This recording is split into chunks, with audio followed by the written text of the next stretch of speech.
Time is 7 p.m. Mr. Ott, can you please call the roll? Member Pierpont. Here. Member Orr. Member Wyrick. Here. Member Matheny. Here. Member McLeister. Here. Member Pratt. Here. Member Stocker. Here. 6 present. Thank you. I will make a motion to excuse Mr. Orr. Can I get a second? Second. All in favor? Aye. Opposed? Thank you very much. All right. First item on tonight's agenda is Community and Economic Development Committee. As chairperson, I would like for Mr. Ott to go ahead and read Ordinance 16/2026 that is coming back to us from the Planning Commission. An ordinance repealing Chapter 1139 Industrial District Regulations and amending various provisions of Chapter 1137 Business District Regulations of the codified ordinances of the City of North Canton to update, modify, and clarify the regulations governing the city's business districts. Okay. Fortunately for tonight, we have Mr. Van Gundy in our midst, and I think Mr. Segedy is going to lead the conversation, gentlemen. I'm going to turn this over to you. Can you explain to us all of the changes that are coming back from the Planning Commission? Yeah, Jason. Oh, go ahead, Marty. Okay. Did you have the cheat sheet from? So, yeah, I can give a brief overview of the changes, so that might be a little easier. Good. Let's add Mr. Ott to the list. Okay, so coming out of Planning Commission, they had a few recommendations to the existing legislation that had been with you guys previously. They recommended significant enough changes that I wanted to bring it back to committee before advancing it forward. So the first of which is restoring the office building designation. So we had initially proposed removing the OB designation from our code, but ultimately we've decided that it was a little premature for that. So we are recommending that that be restored. So there are currently 8 parcels that are zoned as OB. So in the interest of not kind of getting rid of their zoning out from under them and without forcibly rezoning them to a different designation, we just recommend leaving that in place for right now. Are those all on Schneider? Yes. Okay, Yep. thank you. So eventually we can look at encouraging them to rezone into a different designation that might be more suitable for them. But for right now, it's just best to leave that in place. They recommended setting a conditional use for multifamily residential in all of the commercial districts. A conditional use for restaurants in the limited industrial LI district. A conditional use for museums in the newly to be created neighborhood business district. So for example, if there was a historically significant house, turning that into a museum, making that a conditional use, just so they have to apply for a conditional use with the Development Services Department. Establishing live-work units as permitted in the office building, neighborhood business, GBA and GBB, and then conditional in the limited industrial. And a live-work unit would be something like the lower level is a business and the proprietor lives upstairs. And then a permitted use would be established for commercial kitchens and catering services in GBA, GBB, and LI, but would be prohibited in neighborhood business and office building. And then the last significant change that they recommended was establishing a regulation for computer data centers. We, after talking with Mr. Van Gundy, Mr. Segedy, and Mr. Heil, the Director of Law, we settled on that it will be a non-permitted use in all but the LI district. It would be a conditional use in the limited industrial district. I don't know if anybody wants to add anything to this, but to my knowledge, nobody has requested the construction of a data center anywhere in the city. I don't know if Jason or Marty, if you want to speak to that as well.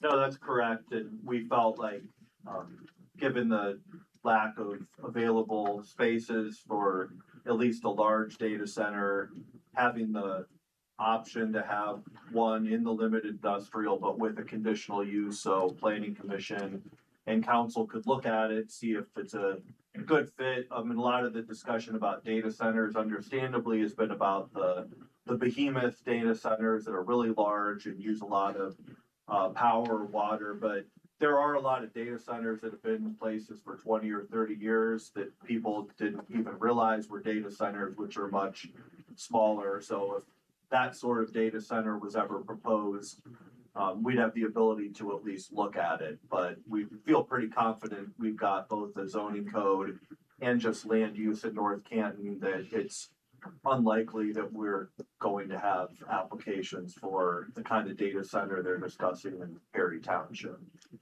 And I did wanna, just as a point of clarity to Jason's point, that would be solely the purview of the planning commission. So any applications for conditional uses would go through development services, and then they would go before the planning commission. It wouldn't appear before you guys necessarily. The approval of any of those conditional uses would be with planning. There would be a public hearing, correct? Yep. Correct. Anything you would like to add? Things that stand out to you? I think it's worth noting that this legislation would place the zoning in the ordinance if it's successful, of course. Before it would apply to any of the properties in the city, there would need to be a map amendment. That map amendment would go through the same process. We would send it to planning commission, went back with readings as well. So there's quite a bit of public input, the opportunity therefore with that process with the two pieces of legislation. They are separate at this point. We're not proposing any rezone of any property. This is just the option of having forward. And as Mr. Ott had mentioned, that it would be an option for those properties that are zoned OB to rezone with not enforced. There's no intention of enforcing rezone for those properties. So it'd have to be somebody requesting to be rezoned to that, and then the planning commission determining whether or not it fits within the neighborhood? Correct. Okay. Mr. Van Gundy, can you elaborate just a little bit on the segment that talks about something that doesn't necessarily fit in these categories and how you might help that individual determine which one it would be? Yes, so effectively it would be looking at the uses that are listed there. If it is something that's similar or close, then that would be an administrative review. If it was something that didn't fit in there or that would potentially be incompatible with the surrounding properties, it would either A, be denied or possibly sent over to the planning commission. It's part of that.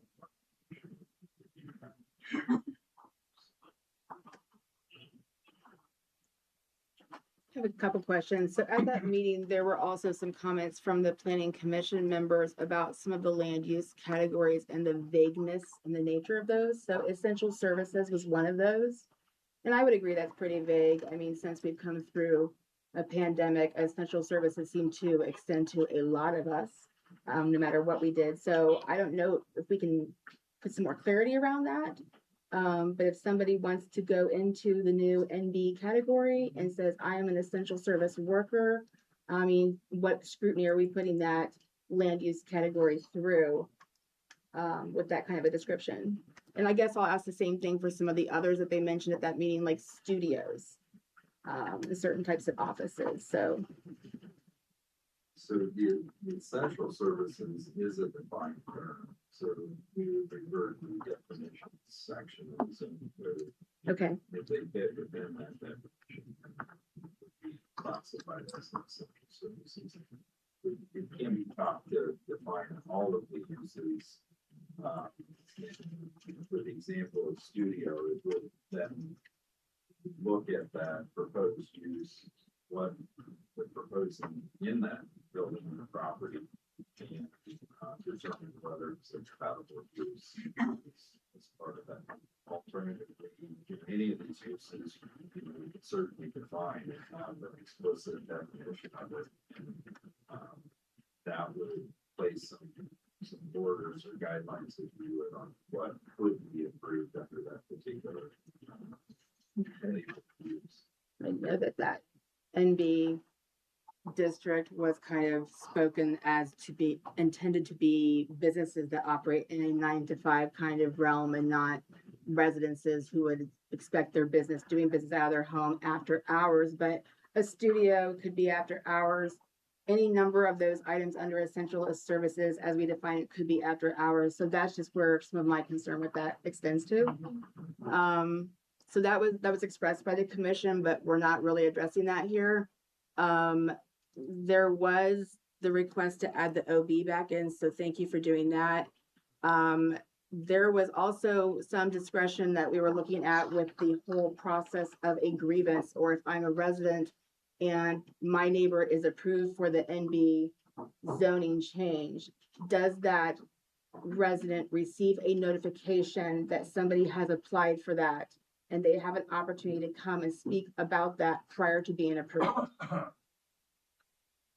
So for permitted use, there would not be a notification, that would be something that would have an administrative review, effectively place through the process fairly quickly with no notifications or any adjacent property owners. As far as, that's fairly typical, where you would see notifications to conditional uses, all of the conditional uses by ordinance, by the adjacent property. But a permitted land use category under NB would not notify anybody that's moving in next door to you. Correct. That's a concern that I've received concern about from constituents. I share that concern.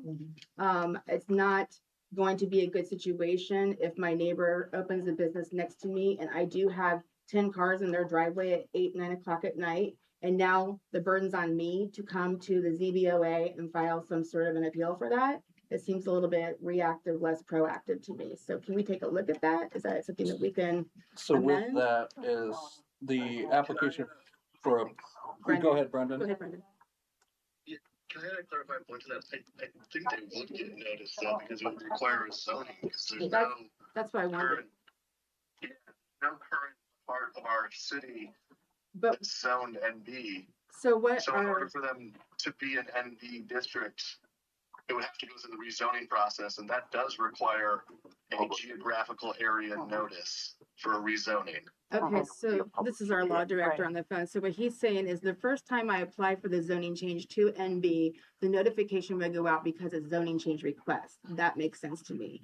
Now that I've been zoned, so Brendan, now that I'm zoned NB, and instead of having a dance studio in my house, I decide to do some sort of medical service instead that's permitted. Then notification isn't going out for that new type of business because I'm already zoned NB, correct? That's correct. Okay, thank you for As long clarifying. as it's a permitted use, yes. Okay. So that was the concern that was expressed. I just wanted to add in, again, maybe he covered it and I just couldn't hear. So let's just say I want to make my house NB. I would have to apply for that. And would that be just my house? And then what are the parameters we're putting on? Is it only certain areas in the city that we would consider this? Or is this literally any house, any residential house in the neighborhood or in the city that could be NB? So this was designed to be a buffer zoning, so this is going to be that transition between commercial and residential. So that would be one of the main qualifications we're looking for. Liam, do you want to go through the zoning map and look at some of the areas we discussed, potential candidate locations? Could I add one thing real quick to that? So the neighborhood business district, one thing that brought that idea about is in our current zoning code, and maybe to step back for a second, just for context, the reason we're discussing these particular districts is we spent a lot of time on Main Street districts a couple of years ago, but we haven't looked at any of the other business districts for a long time. So that was the whole genesis of why any of this is before you. Also, Marty alluded to this and said it in passing, but none of what we're bringing before you today has any changes to the zoning map. So this is strictly the text of the zoning code. That kind of gets into Holly's question about if someone requested rezoning to neighborhood business district, and then Jamie, to your question, I'll just give you my own perspective, but if your next door neighbor wanted to designate their house as neighborhood business district, my recommendation would be no. You know, like Liam said and Marty had said, it was really more, we have these two districts called GBA and GBB, general business, which allow Washington Square, for example, is GBB, where GBA is the land on Portage as you leave the city to the west. Those are larger, more intensive commercial. We don't really have a zoning category for smaller businesses that might be more like what you would see on parts of Main Street. So in my opinion, the intent of the neighborhood business zoning, if any, were created, and again, it's important to remind you, we're not even proposing it be put on the map at this point, but we wanted the category available, but it is intended more for arterial or collector streets, maybe where you've got, maybe on like East Maple Street as you go east of Taft over where Eric's is, or the car wash, like areas like that. I don't think it would be a good idea to rezone parts of an actual residential neighborhood as neighborhood business. It's really more intended to be that step down in intensity from something like you see at Washington Square to a purely residential. And just one final thought, it's usually not a good practice to just take one parcel. So like if your neighbor did want to, I don't know, create some sort of district or neighborhood business district on their only residential lot, I think our recommendation would be that's not really in keeping with the intent of the zoning, but it would require public hearing. It would have to come before our planning commission, et cetera. So there would be safeguards to it being created in the first place. However, like Holly said, once it's in place, if people do want to put something that's a permitted use, they would be allowed to do that. Just like in a residential district, if you're R50 or R70 single family residential, somebody can build a house there and they're allowed to do that by right. So, Jason, on what I'm hearing from both sides of the room is there's a lot of, at this point, discretion in terms of what the city would allow and what the city would not. So, a concern that a constituent gave to me, and I shared it as well, I shared the same concern.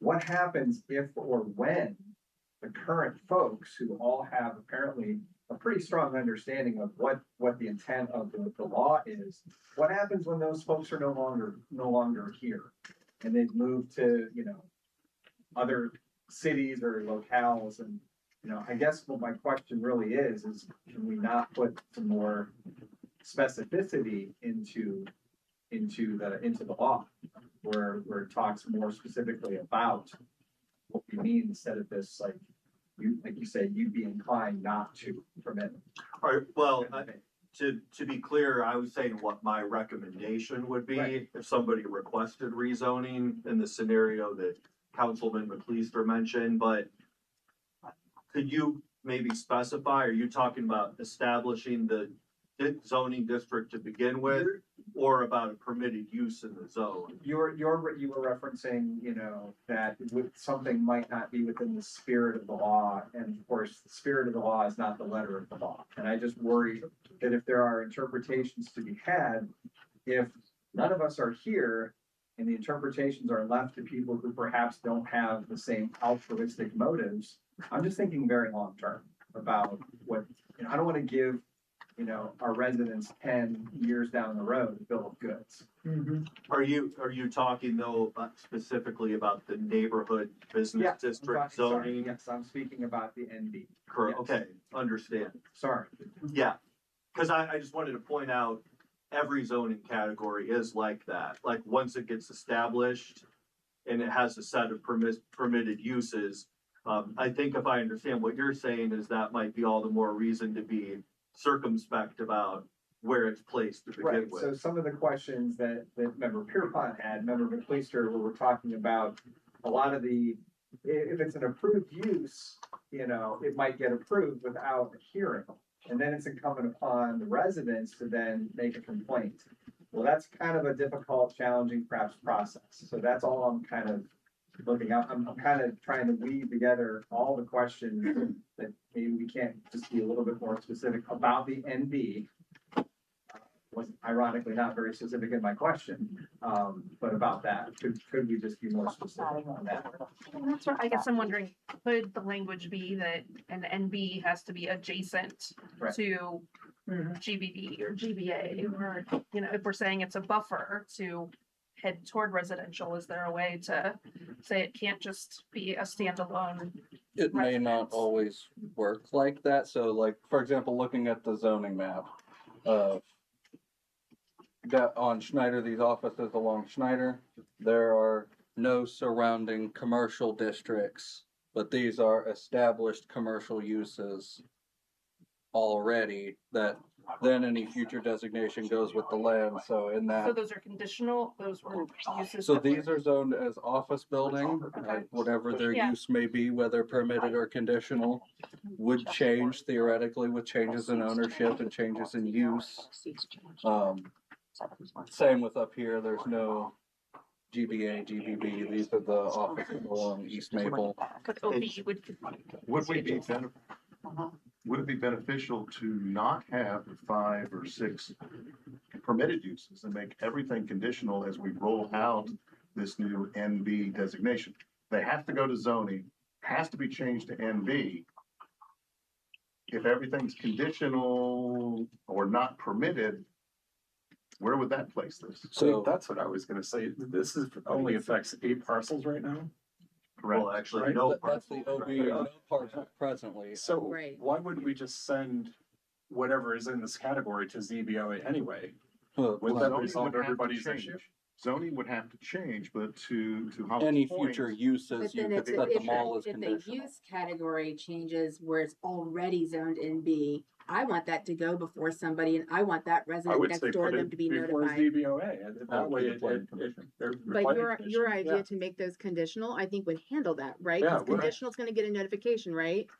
So So the I like zoning that would get suggestion. notification Yep. to change the zoning. So if they're like, okay, they're going to zoning, they're saying, hey, we want to be this essential service, you know, and it's going to be a 1-person office, but we are going to be dispatching for whatever, right? So now it's an essential service. Zoning says yes, change it to NB. Well, it's still conditional use, so you got to go to planning and say, we're going to do this, because if they choose to change it and now have 10 or 15 cars parked in their driveway and on the street or in their backyard. Yeah. Then that would have to go as another conditional use if they change from their original conditional use. By default, and Brendan, correct me if I'm wrong, as a home rule authority, you have every right to set everything in the NB designation as a conditional use. And then any use, no matter what circumstance, would appear before the planning commission for, Just those that are listed here as permitted, not everything, because the ones that are. well, the non-permitted. I think there's only 6 of them.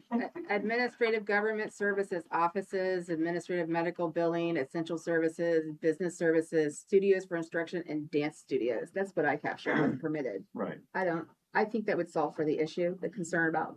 You could make all of those Yeah. conditionals. So if we make the permitted 5 or 6 that are on here, make them conditional, then we've got kind of a checks and balances that you were referring to. Is there a way of possibly safeguarding though the residential, the true residential neighborhoods? So I grew up on Willoway and I totally understand Schneider and how some of those properties are businesses. And I can see on Maple, as we go on the other side of Main Street, how there are businesses that were there. And I could see wanting to maybe safeguard for those business owners who own those properties now, but do we really want to see that grow necessarily? So I'm thinking like specifically from the area of where Eric's is out towards Washington Square. Those are all residences. So by putting this in, are we just opening up for that to become a business district? Is that the best use? And, but then I guess to go even further, I guess I would just be concerned that this gets construed where now they're going down off on the smaller streets, the truly residential streets that aren't, a buffer between uses. So the zoning board as a whole They will is see to it, interpret yes. what our intentions are. The same could be said of any zoning designation on this list. In theory, you can apply for any designation for any parcel, whether it's granted by the board or by an administrative official, like a chief building official, is discretionary. Additional carve-outs, I don't know, would help the way that you would think that they would, just because that's not really how zoning codes work. Brett, Jason, if you'd like to speak to Yeah, that. I just wanted to add, to get to your question, Jamie, but to finish with yours also, Christina. So typically in zoning codes, what you were saying makes sense in theory, but you don't typically tie a use category to adjacency to another use, just because, like Liam was saying, the geography of of every city is different, and I've never seen a code where you actually write that in. Like, for example, NB can only be next to a GB or something like that. Suppose we could probably write up anything that Council One did to address, Jamie, what you said. I mean, one of my recommendations is if city council feels trepidation or concern about the neighborhood business district category, I mean, we don't need to propose it. We could take it out. It was offered up as something that might be, but between having the general business category straight to residential. But again, just speaking for myself, if it's a zoning category that you don't find useful, or you're concerned about interpreting it or things like that in the future, I mean, you have every right to say, take it out of there. The only other thing I would say about that is, if like Councilman Pratt and McLeister were talking about, maybe we want to go in another direction. Maybe we don't want to have as much commercial activity. I mean, that's another tool the city has. You can rezone properties to residential use. For example, that are commercial, they're grandfathered in, as long as that business is there, it can continue to operate. But if it were to change in the future, new development would need to be residential. So I just wanted to offer that up, that I think it's helpful to have this discussion just to see where you're at in terms of, do you want more commercial uses in the city over time, or do you want fewer? Yeah, I want to add though, if you recall, some that have been on council in the past, the conversations we had about how largely residential our city is. And the difference between commercial and residential is that your commercial does not tax the resources as much as residential. So there was one time when we were doing what was it called?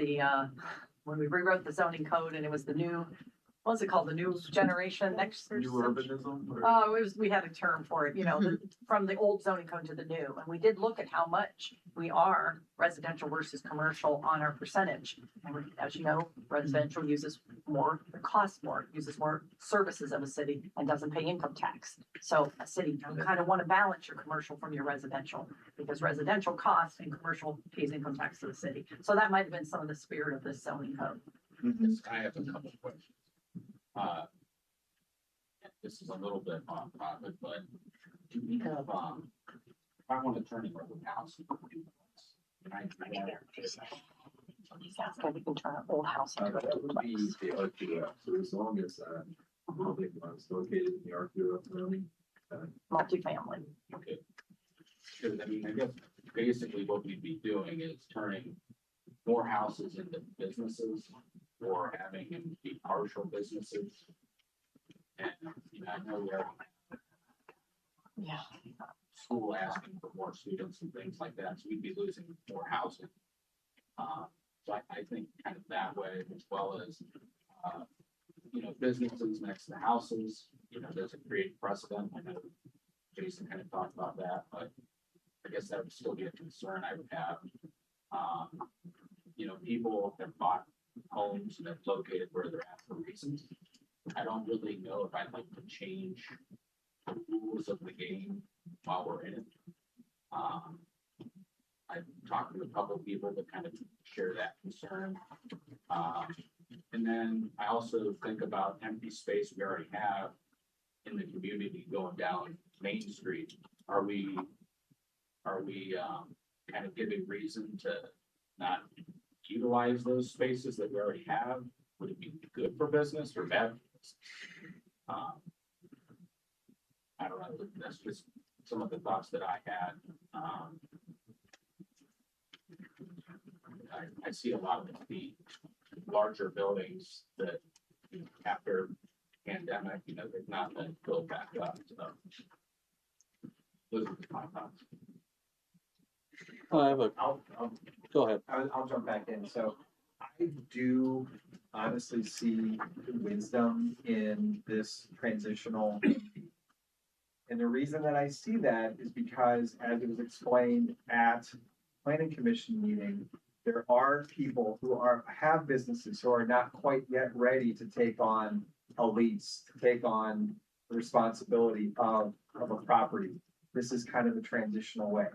What I also like from what I've heard tonight is the idea that nothing's automatic. Everything is conditional. That provides guardrails, in my opinion, to a lot of the concerns that I personally had, and that also most importantly, were voiced to me by constituents.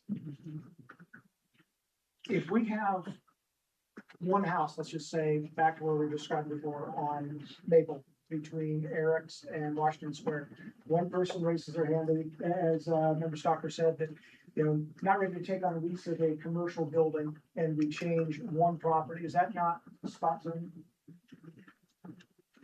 And could that become problematic?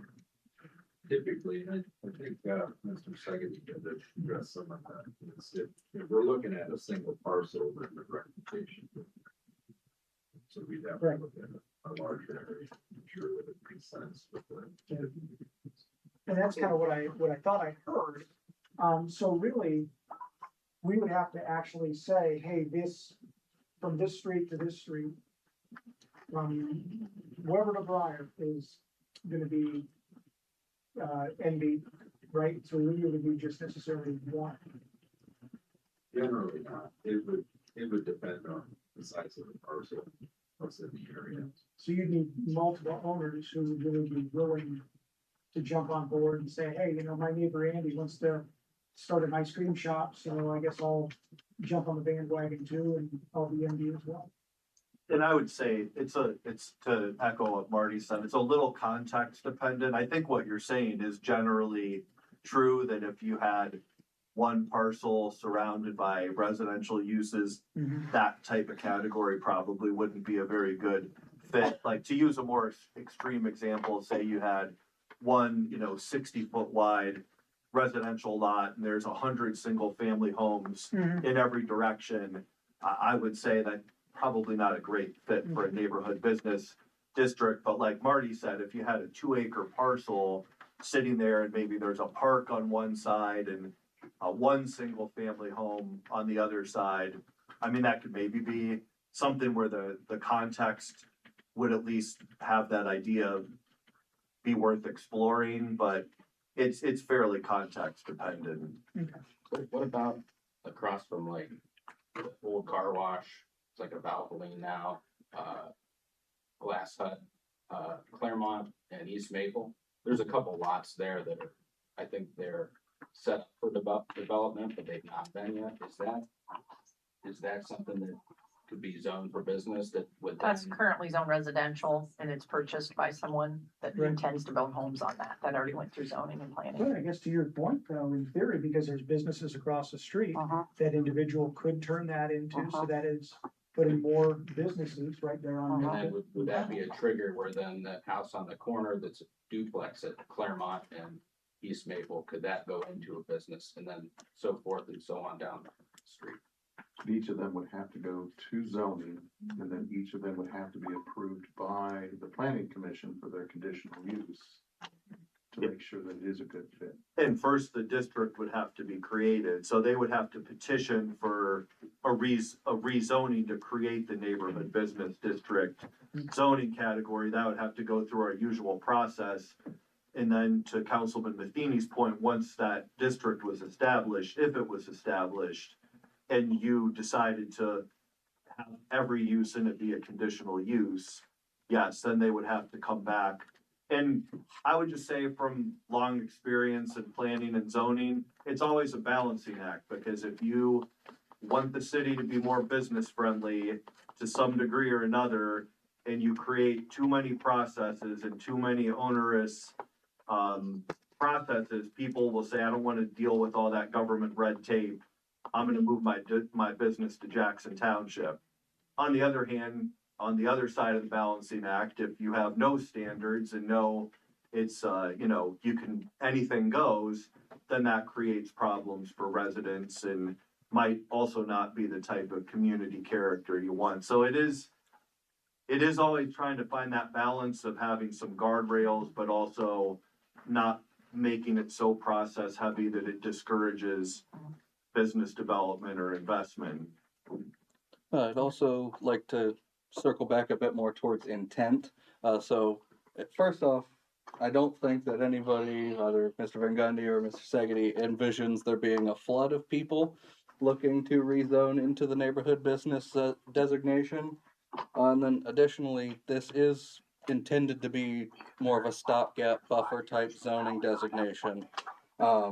Without that, looking at the existing designations that we have, particularly for your off Main Street business districts, you have general business A, general business B, limited industrial, and the office building that is on its way to being outmoded.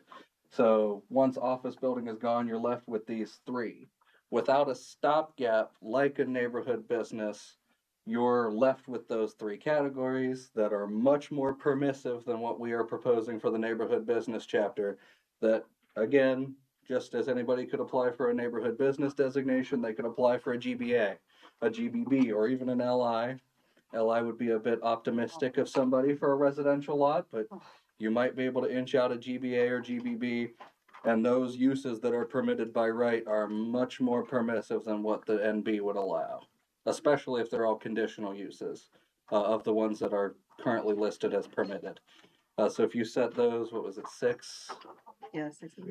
Set those 6 as conditional uses and everything else is non-permitted. Those are theoretically the only things that could ever go there, and that's pretty restrictive as opposed to GBA or GBB. So Liam, if we go ahead and we find balance tonight and we change those 6 to conditional and we pass this back to planning commission next, what they're going to discuss it like they did before. The gentleman there on the panel, they'll have an opportunity to also consider, do we keep or not keep NB? Because there was a little bit of discussion about that last time. And then if they approve whatever decision is made there that night, then where does it go next? Back So to it us? will come back to you for setting a Rereading. public hearing, Okay, which is then set at a month timeline. Based on the planning commission's meetings calendar, I'd hope to get in the first week of July, I believe it is. So then it would come back to you guys on the 13th, right before you go to break, where you would set the public hearing, which would be 30 days out. So once you return from break, you'll have that public hearing. And then it will start its first of 3 readings, the first of which will likely be the night of the public hearing. got it. Okay, so there would be at least 3 opportunities after whatever the commission decides for the public to be heard. Correct. Got it. Thank you.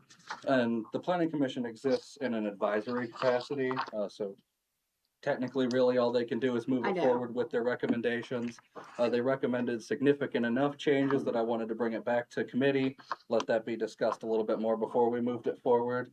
I would say when it goes to planning commission the next time, I would recommend that they just move it forward with their comments for edits, which you guys are always free to do at any point in that process after.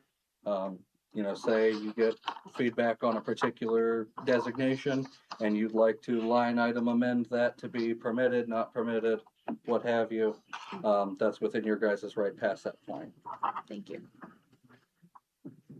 Can I shift gears for something else? I think we thoroughly beat that portion down. I see that there's a strikeout through section 1137-13, which is supplemental regulations for Main Street media shops. What was the why behind the why on that?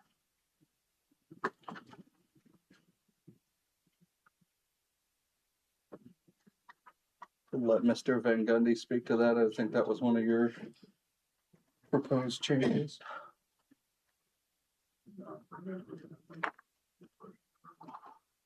So this was Main Street media shops. This is the Main Street media shop may carry adult media provided with Main Street media shop that comply with the following standards. And so we effectively removed this section, and therefore, I guess there are no standards with that.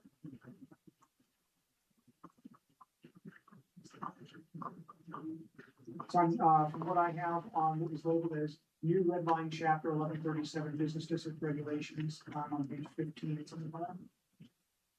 Did this apply to like video stores and those Mhm. don't exist, and so They what, I'm sorry? and they don't exist like they used to? sure I'm they not do. sure if that's, Yeah. well, I'm just trying to. There's one on Main Street, north of town.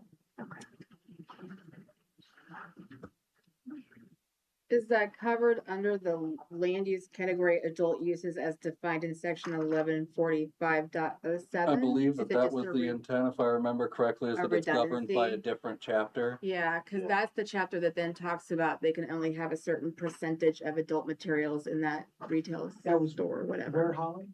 It's under the land use category section, entertainment and recreation, and it's listed as the last category, adult uses as defined in section 1145.07. Yeah, I believe that that's what it correct was. As well, that it was referred to elsewhere. so Yeah, I think it's a that's- redundancy, yeah, I think that's what it was, I believe yeah. that's right. And then in the interest of future proofing that, if you let it just all be governed by that separate chapter, then any future edits don't have to be made to multiple sections. Correct. You can just edit the governing chapter and then by default it. So we're not changing the law technically about what can happen there, we're just restating it Where clearly you here. find it in our Killing code, less right? trees, I guess, right? Yep. That's a good question. Fair question. Oh, I see it now. It's on page 6. Gotcha. Are there any other questions, comments, concerns with this? Okay, well, I will make a motion to amend ordinance 16/2026 as we've discussed. With the changes to all of the Ps and the conditionals. Yes. Okay. Is there a second? Second. All in favor? Aye. Opposed? Motion carries. Is there a motion to recommend ordinance 16/2026 to the planning commission for further consideration? So moved. Is there a second? Second. All in favor? Aye. Opposed? Motion carried. And I'll make the motion to postpone further consideration of ordinance 16/2026 until after the planning commission's recommendation is received. Is there a second? Second. All in favor? Aye. Opposed? Motion carries.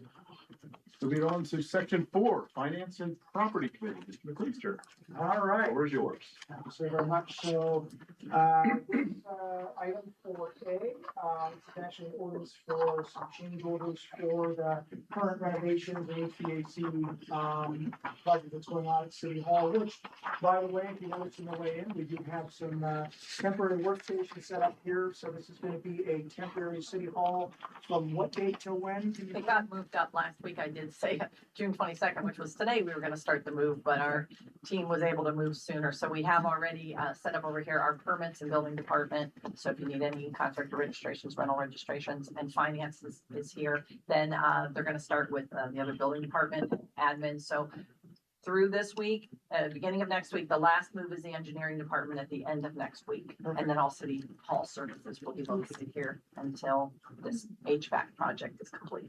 So if you show up at City Hall and it's a ghost town, you know what? So, We'll redirect you. anyways, so there are 2 change orders we're going to discuss tonight. So item 4A is for $31,430.73. And it is an emergency, so we can get rolling on this, as the project is underway and then on to downtime at City Hall. So this is for adding a conference room, down in the first floor down there by the police department. So this just gives, an opportunity for more meeting space for City Hall, whether it be police personnel or from folks upstairs. Questions, comments? I'll talk to Randy just briefly. You know, if the police need a place to interview individuals that may not want to take them into the regular side of the police department where people may be detained or that type of thing, where they're coming in and having a complaint. We just need that section for them to be able to talk to them in private instead of in an open hallway that others can see. And then, of course, also overflow for upstairs in case the fish pool is taken up, so. I do think that the biggest thing was that witnesses might be walking right by suspects and vice versa. And that was just obviously It makes sense. pretty untidy. Yeah, gotta separate the parties. The other thing is, you know, the police department has been largely unchanged forever. I think that they definitely deserve a more updated venue to conduct business. I know their demands, as everything's changed since they become established. I think it's the right move. Anything else? So, okay, so for that, I will make a motion to move on at 4A to the council agenda. I will second that. All in favor? Aye. Opposed? Carried. All right, we're moving right along to item 4B. So similarly, this is another change order that's going on with the City Hall HVAC renovation project. So this one is for $225,326.28. Also declaring this to be an emergency for the same reasons, just as we are in the middle of this project and want to move things along. And from what I've heard, and Gina, correct me if I'm wrong, we're looking at the renovation of 2 bathrooms downstairs and a reconfiguration of 1 bathroom upstairs, which would be nice upstairs because there currently is no bathroom upstairs for public use. So that pretty much capture that, Gina? All right. And will finance explain the funding side of this and why that money is already there, already appropriated? It's not digging into the budget, taking away from other things. Right, these were proceeds from sale of the 1200 lot, which are dedicated to station. Have to use for purpose. Whatever is left over will be used to pay off the bond. The 1200 block, that the L-shaped building up north that was Correct. to be the police department. Jen were dominoes and. Dairy Queen. There. It was basically, we're just getting that money back. All right, so seeing no other comments, I would make a motion to move item 4B on the council agenda. Your second? Second. All in favor? Aye. Opposed? Motion carries.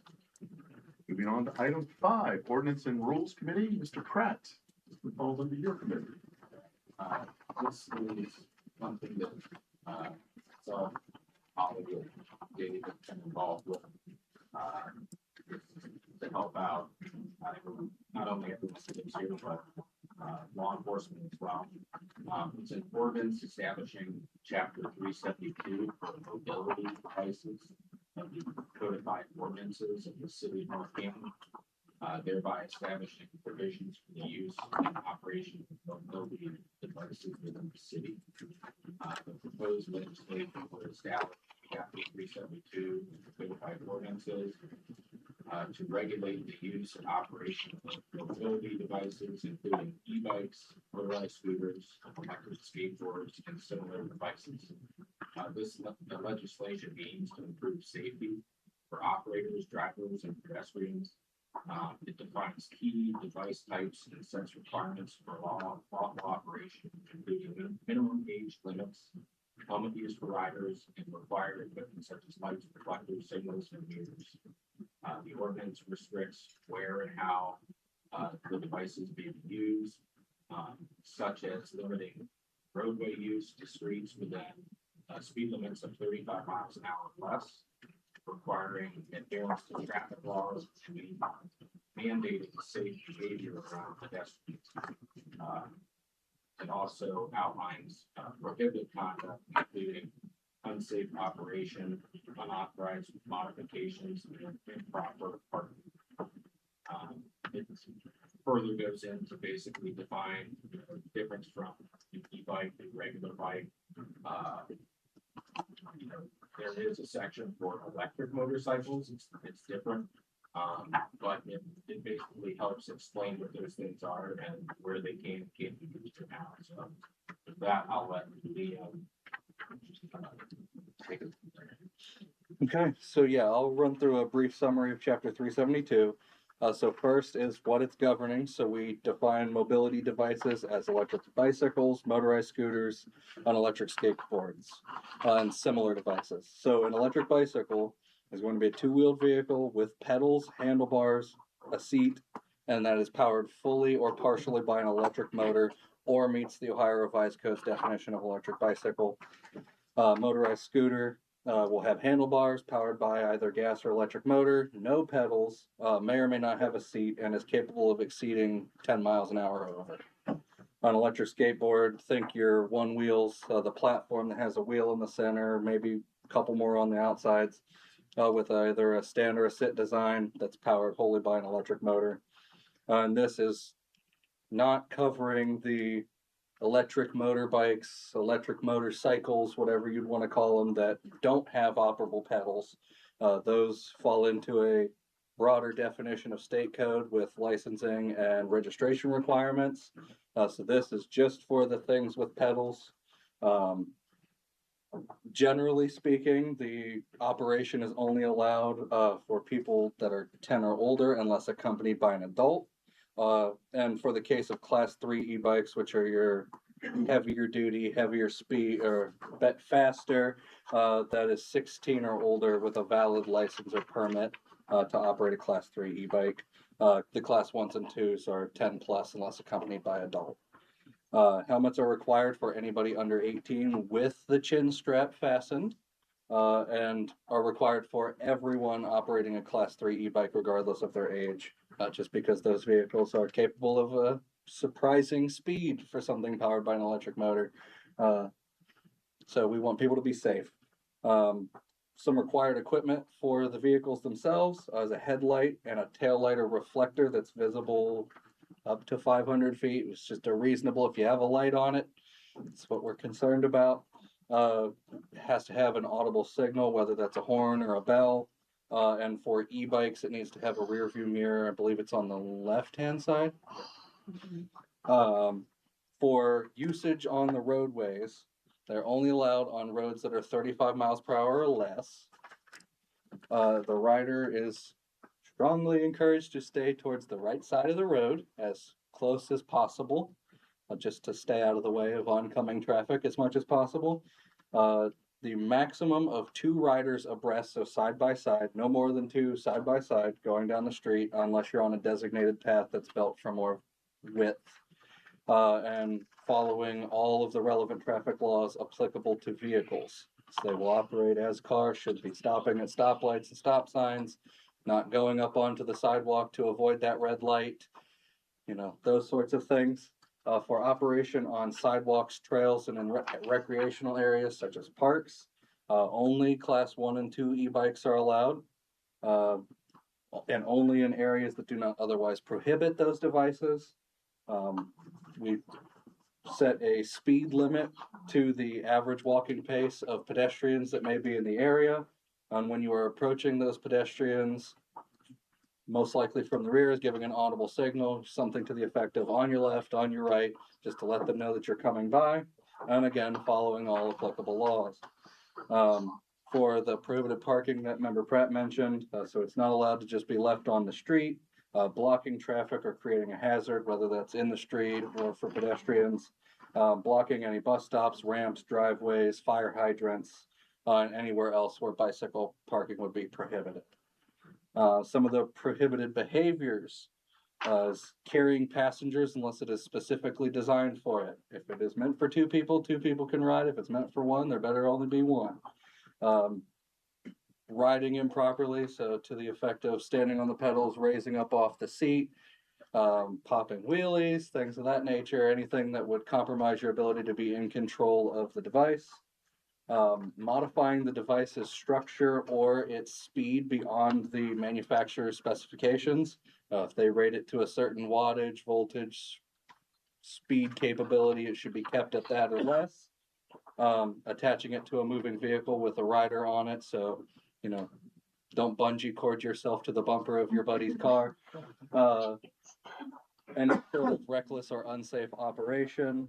You should keep at least 1 hand on the handlebars at all times. Failing to signal turns or warn pedestrians when approaching, and ignoring the signals or traffic laws. We do establish a section for parental responsibility, so parents and guardians may not allow any minor in their care to violate these rules. I believe Chief Kemp can speak to this. We will inform the parents, and after that point, you are liable for what your child does with it if you have been informed. And then it does set some enforcement and impoundment provisions for the police. So the police may impound it if they need to. They will notify the parents of minors, and devices can be returned to them with proof of ownership if they're confiscated. And this would be established as a minor misdemeanor with subsequent escalators. So with that, I think I've covered as far as what the context would be, but Chief Kemp, if you'd like to speak further. Just one point of clarification, you said lights and reflectors up to 500 feet, it's not less than 500 feet. Correct, okay, yeah. This gives us one chapter that encompasses a lot of different parts. More efficient for the officers. The other aspect of it is very, very beginning counting it. So that we make contact with the parents that coordinate that parents are informed. Steps after my here. Showed on more miles. And they're operating on the road, not for this general one state. Or there's a county aspect. Back at is already. We are saying you now that you start counting for.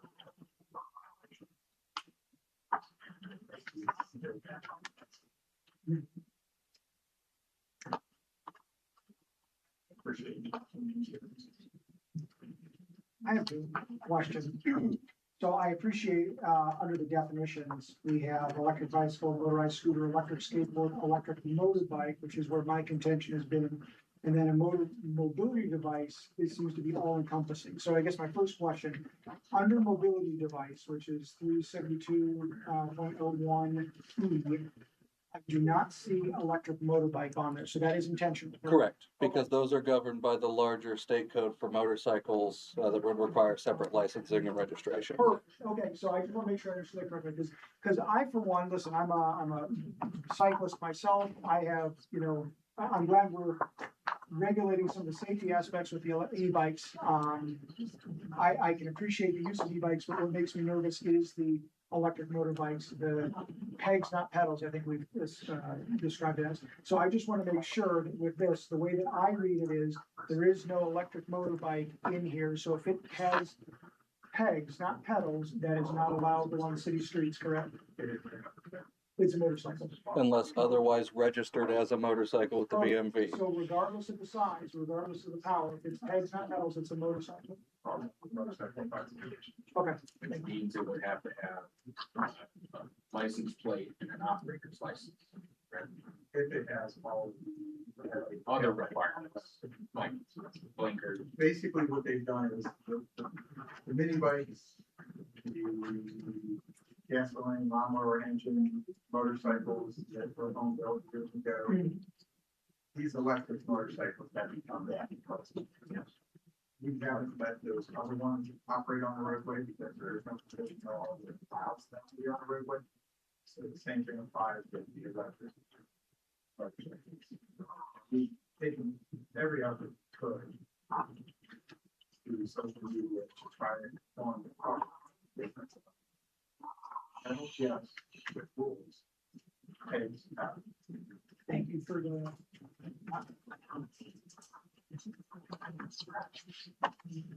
Well, I don't have any concerns with the legislation. I appreciate it.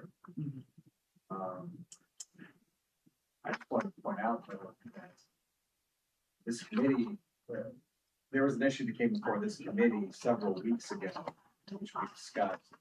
Extremely limited use of golf carts in neighborhoods that were not connected to greater parts of the city. And the discussion at that time was to allow those golf carts on streets with 25 miles per hour. And that didn't even make it out of committee. So I guess my question is, what's the difference between a 16-year-old riding on our street, a licensed 16-year-old? How is that any better or more safe or anything as compared to an adult riding a golf cart in the neighborhood? for me, I'll throw it out there, the legislation that we had before us, I feel is flawed. It would only be permissive to operate a golf cart in one neighborhood, or limited maybe two neighborhoods. It does not apply to every single resident. In fact, it didn't apply to my belief, at least according to the list that was provided, any of my constituents. Let me ask it a different way. Why wouldn't why would golf carts be permitted under this? Why couldn't it be written in, golf carts could be written anywhere in the city? Why shouldn't it? Well, I think with this, the electric motorcycle, which is the level 3, right, Liam? Yes, That there's state law that already Yeah. exists, so that's precedent, right? Liam? so first off, point of clarity, the electric motorbikes are going to be more regulated as motorcycles. The class 3s are just, they still have pedals. They're just a little bit beefier than the average Higher class speed. 1s and 2s, correct. So the ones without any pedals are the electric motorcycles. And those, there's already laws on the books that are at state level that they would have to be plated and licensed and have all the safety equipment as a car, because that's basically what they are, right? It's motorcycle. Motor vehicle. And to that point, as it pertains to golf carts, is the state code is that they are prohibited unless permitted by the municipality, rather than the state has already carved out what that looks like, and then we can choose to allow or prohibit. It is at the state level prohibited, and then we are allowed to permit, and whatever that looks like for us. So I'd say it's a little bit different of a scenario. And Chief Kemp, you can speak to that as well. I believe we had plenty of discussion. Yeah, we said we want to understand your bias on fire sheets.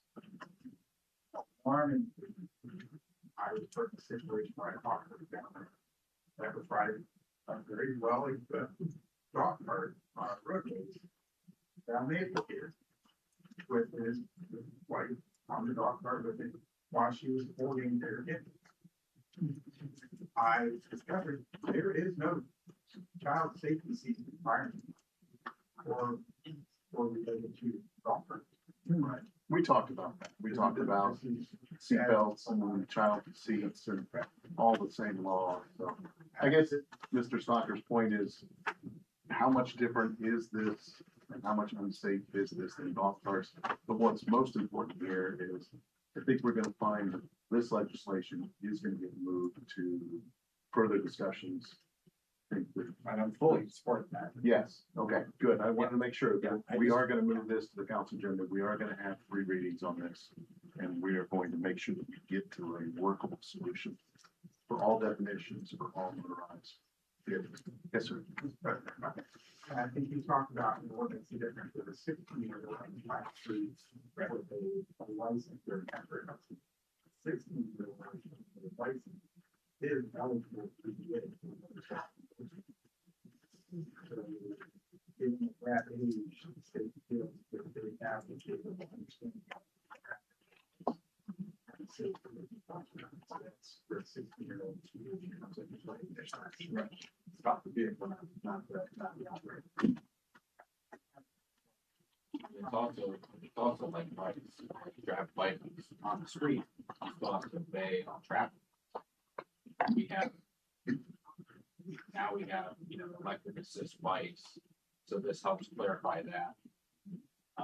Being something new, and then also setting, some safety guidelines and requirements, but then also, I guess it's the enforcement when people that aren't of age are riding them and they become a roadway hazard. What can we do? Can the police do? So I think it's 100% supporting that. it's only pointing out. No, yeah, Some oddness. I agree, it's good to talk about, but I also think that if we weren't having issues with these things, it wouldn't be in front of us. And so I think that's why having some guidelines is good to have, education. And, I think moving it forward would be good.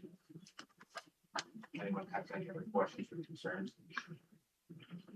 I don't have any other concerns or questions. I just kind of wanted to highlight that during the multiple discussions and meetings with our police chief and council and legal and Liam, there was a lot of focus on the safety side of this. So we are already seeing these, mobility devices on our streets, a lot of them, right? They're becoming very popular and widely used. And I, for one, am glad this is today's used not in the basement on the computer or the video games. They're out in the community and being fresh air, right? But there's a safety element here that was a huge focus of this. And not only that, it was putting more teeth around. We had existing bicycle laws here in the city, but they didn't cover these brand new types of devices, and the concerns that came with them. So it does give our department teeth now to be able to address that safety conversation with somebody who might not be operating safely.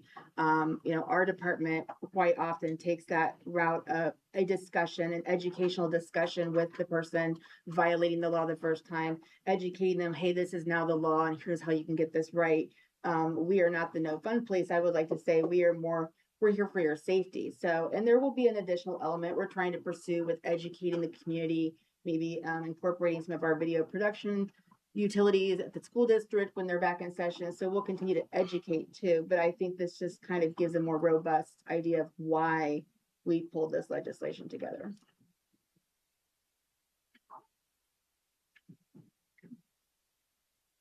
Is there a motion to move item 6A to the, wait a minute, 5A to the July 6th council meeting agenda, not tonight's meeting, July 6th meeting? Motion. Is there a second? Second. All in favor? Aye. Opposed? Motion carried. Item 6 is Parks and Recreation. Ms. Wyrick, it's your committee. Okay, I haven't gotten to do this in a while. So this is a resolution in support of accepting the 2026 Parks and Recreation and Open Spaces Master Plan. I want to say a few words and then we will bring you all up. So I'm just really excited for this presentation and that we've reached this point. Those of you who have been with us for a year know that we've been talking about this plan for a long time, and this plan really represents a significant investment by the city and includes feedback from residents who took time to attend meetings, complete surveys, and share what they value about North Canton's parks and recreations.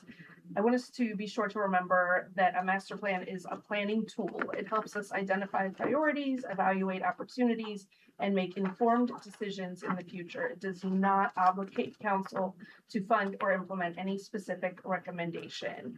So tonight's presentation is really an opportunity for council and our community to hear directly from the consultants about what they learned through this process.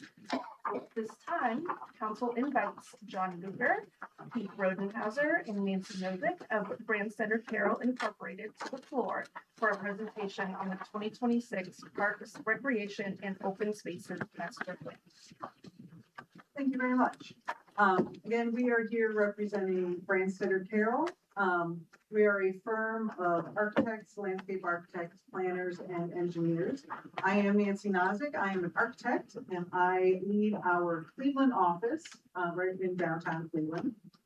I'm John Luger. I'm a planner based out of the Lexington, Kentucky office, but I actually live in Louisville. And so what we're going to do tonight is give a brief but detailed summary of what we've done over the past year here in North Canton, both what we've heard from the community and the evaluations that we have done with the committee that we have been working with. So John's going to run us through that. We also have on the telephone here listening in to answer questions, Pete Rodenhauser, who is our planner, who has led this project. He had a conflict, so he's on the phone, so he's going to hear and he can chime in if necessary. Yeah, when you ask us hard questions that we can't answer, we're gonna ask Pete for help. So this first slide here really just kind of gives you an overview of why we did this process and what we kind of hope to get out of it. And I think that some of the important things are that it helps us identify priorities, right? As Councilman Wyrick said, you don't have to do everything in here. What we've given you is the information and the documentation and the background information and knowing what your residents support so that you can then better make those decisions later on, as well as with the cost estimates. We'll help you know what you've got the budget for and when. And what, the other thing that I want to point out on this slide is that, we focused very heavily on the Dogwood Pool, the Arrowhead Golf Pool and Event Center, the Hoover Sports Complex, and to an extent, this building as well. And so we'll cover some of that as we go later on. But, again, this was about identifying priorities and giving you options and being informed about how you can prioritize things later on. So we gave those of you at the table a draft of the current plan, and what you will find in there is that it's got an executive summary that a lot of people will read and has the highlights of what's in the plan. And then following that, we have 5 chapters that have a lot of the details, the support of what we learned, why we make these recommendations. And then later on, there's appendices that give all of it. So any meeting that we have the notes from that. All of the survey results will be in that. And so, all of those details will be available to you in that plan. I would like to highlight that what you have in front of you does not have the appendices. Right. We've got a couple books that, the administration and recreation department will have that has the full appendices. We're not trying to bog you down with all that information. Yeah. So we expect that, most folks will read the executive summary. Some folks will read the whole plan. There's a 1-page summary that serves as a poster that you can put up in maybe the Parks and Rec offices and other places. And then those that really are interested are going to read the appendices, but there's probably only 3 or 4 people that are going to read. So the first phase was the evaluate phase, and that's when we learn more about your community, learn more about North Canton, what it looks like for your parks. We did assessments of all the parks and the facilities, features in them. We did some mapping where we looked at where are your parks located, how many people can walk to those parks within 10 minutes. That's sort of a national standard, the 10-minute walk to parks.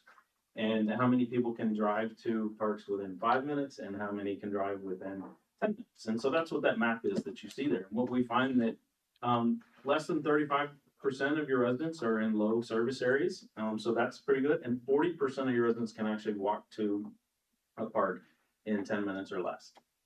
We looked at some benchmarking with other communities, and that's what these graphs are that you can see. A couple of things I want to point out here is that it looks like you have a lot of diamond fields. Most of those are at the Hoover Rec Complex and are only utilized by the Lulu. And so you don't necessarily really have a lot more diamond fields than your benchmark communities because the access to those is limited. And then obviously with rectangle fields, you're not currently offering any of those. And so you're considerably behind the benchmarks on that.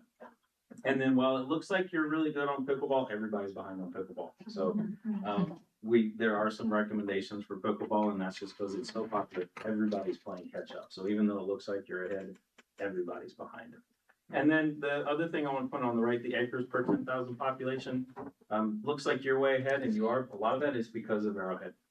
If you didn't have Arrowhead and the Hoover Rec Complex, then you wouldn't be ahead of the benchmarks on that. The next phase was the engage phase, and this is where we talk to people, where we learned what your residents want, and we talked to a lot of people. We think we interacted with over 1,000 people through the process, 613 in the survey, and then a really fun day. Nancy, I think you were there at Main Street Fest, talked to over 200 people. That's a really good number. So talking to over 1,000 people or communicating with over 1,000 people, we feel like is pretty strong. We're really happy with that. So these are some of the things that we heard through those engagement results. The most important thing to the residents were natural areas, nature parks, trails. We hear that a lot. You're not different than most communities. That's standard everywhere we go. But those really stand out in what we heard when we were here. And then of course playgrounds are important. You guys have an award-winning playground. And other parts of the city would benefit from new playgrounds as well. I think that's why we heard that. And your pool obviously is a big deal. It's very important. We're going to talk more about that later. We also hear all the time, and your folks are no different, that you'd like to see more drinking fountains, more and better restrooms, and more shade and places to sit. In terms of programming, the city itself doesn't currently offer much programming. So It's not surprising. What we heard though is that people want more festivals, fairs, concerts, and events, things that bring you together to interact with your fellow residents. Those are very common. We also heard a lot about nature programs and music programs, which was pretty interesting. We don't always hear that. And so I think that's something that's a little bit unique for you all, is that music programs came out so high in this process. And then when we look, when we separate it for youth and adult, similar results, festivals, fairs, community events, concerts. But then also we see that sports and STEM also popular for the younger groups as well. And then some things that we also look at, what would encourage more use. Shade is a big one. We hear that a lot of places, and there are definitely some areas in your parks where we could do that. Restrooms, of course, are important. And then that thing on the top right, the things that people ask for that you're not currently offering. And so I think it's important to note that while you don't offer the multi-purpose rectangular fields, they're kind of far down the list. We have a lot of other things that people would like a bit more than that. And the amphitheater and the stage is something that you've talked about in the past, and something that we can talk to, have some recommendations for in the plan. And then splash pads. I think the only thing that's important to note on the splash pads is that while you have a splash pad at Dogwood Pool, it's inside the fence. And so a lot of your neighboring communities are offering a splash pad where you don't have to have a membership or pay a daily pass to go to it. It's in an open park and they can just go and use it. And then dog parks and, continuing to support your community garden is important. In terms of the support for a tax for additional funding, this was one that we wanted to highlight for you all. This was not a statistically valid survey. It was not a random sample mailed survey. So what you're seeing here is that while there's 67% of the people that took the survey said they would support that, these are people who were more likely to already be engaged with parks or with the city, and not necessarily representative of the population as a whole. And so we don't want you to get too excited about that. We can, that you can go ahead and put out a referendum to increase for a tax for that. You're probably closer to 50% based on our experience, where we've seen a similar number in this type survey, but we've also done a random sample.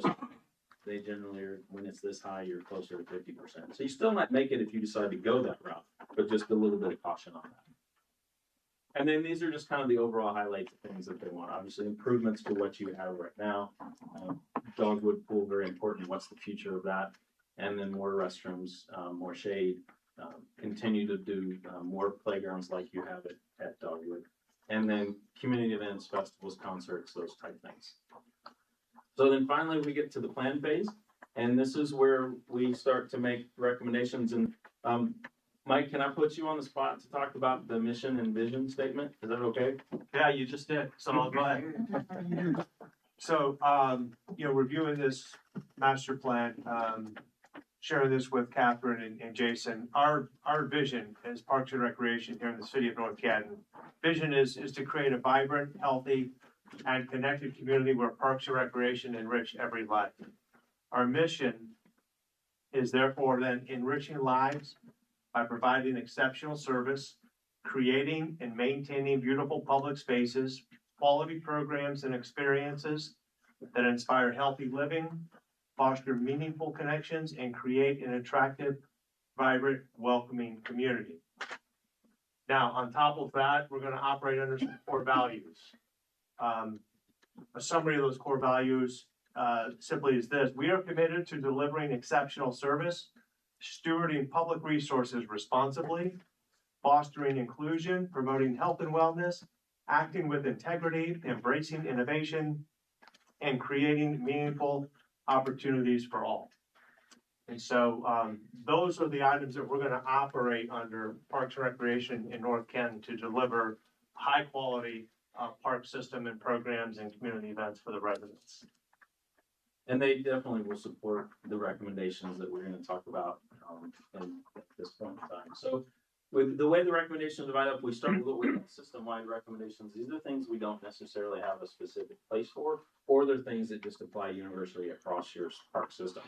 And so accessibility is important, that you should have an ADA transition plan But that will be something that, you will work towards in terms of making all of your facilities, not just your parks, more accessible. When we talk about, parks and playgrounds, it's not that every single thing has to be accessible, but there need to be plenty of accessible options. The playground replacement program, we talked a little about that. That's so that you can play catch up across the city with what you've got in Dogwood. Of course, rectangular fields, there are some places that we talked about where you could potentially add some rectangular fields. We, potentially talked about the Stratavon area. We definitely think you can fit some rectangular fields at the Hoover Rec Complex that we'll talk about in a minute. But those aren't necessarily givens, and so that's why they're a system-wide recommendation. A dog park, we've got a recommendation for a dog park at Rotary Park. We think that that's a good spot for that, as well as a trail and a playground in partnership with the Girl Scouts. In terms of the concerts and the performances, there's been a lot of talk about the downtown amphitheater. We think that there's potential at least for some infrastructure to do either a temporary stage or a small stage downtown. And then as you program that and those events become more popular, looking for a place for something larger and maybe a bit more permanent. And that could potentially be right here, near this building we're in Price Park, and maybe some other places. And then of course, trails. Everybody wants trails. So wherever you can do that, you should do that. All right, Nancy, you want to talk about Dogwood? We talk a little bit about the pool. So we did an evaluation of both Dogwood Pool and the pool over at Arrowhead, and looked at several options to improve or replace the pools. What I will say is the pricing, the cost estimating that we have done throughout this whole process, it's basically an order of magnitude. We don't know exactly what you're gonna do. We made some assumptions on what you could do, and we would recommend that you do, and put some costs around that. So again, you have an order of magnitude of what that impact would be. So Dogwood Pool, you're continuing to make annual repairs. We did look at an option to do, what kind of repairs would we need to just keep limping along, get us another 10 years. And there's probably about $2 million worth of work that would get you another $2 million in that current location with the current pool. Then we looked at some replacement options, whether to replace Dogwood at its current location or replace it at an alternate site. Basically the same amount of cost.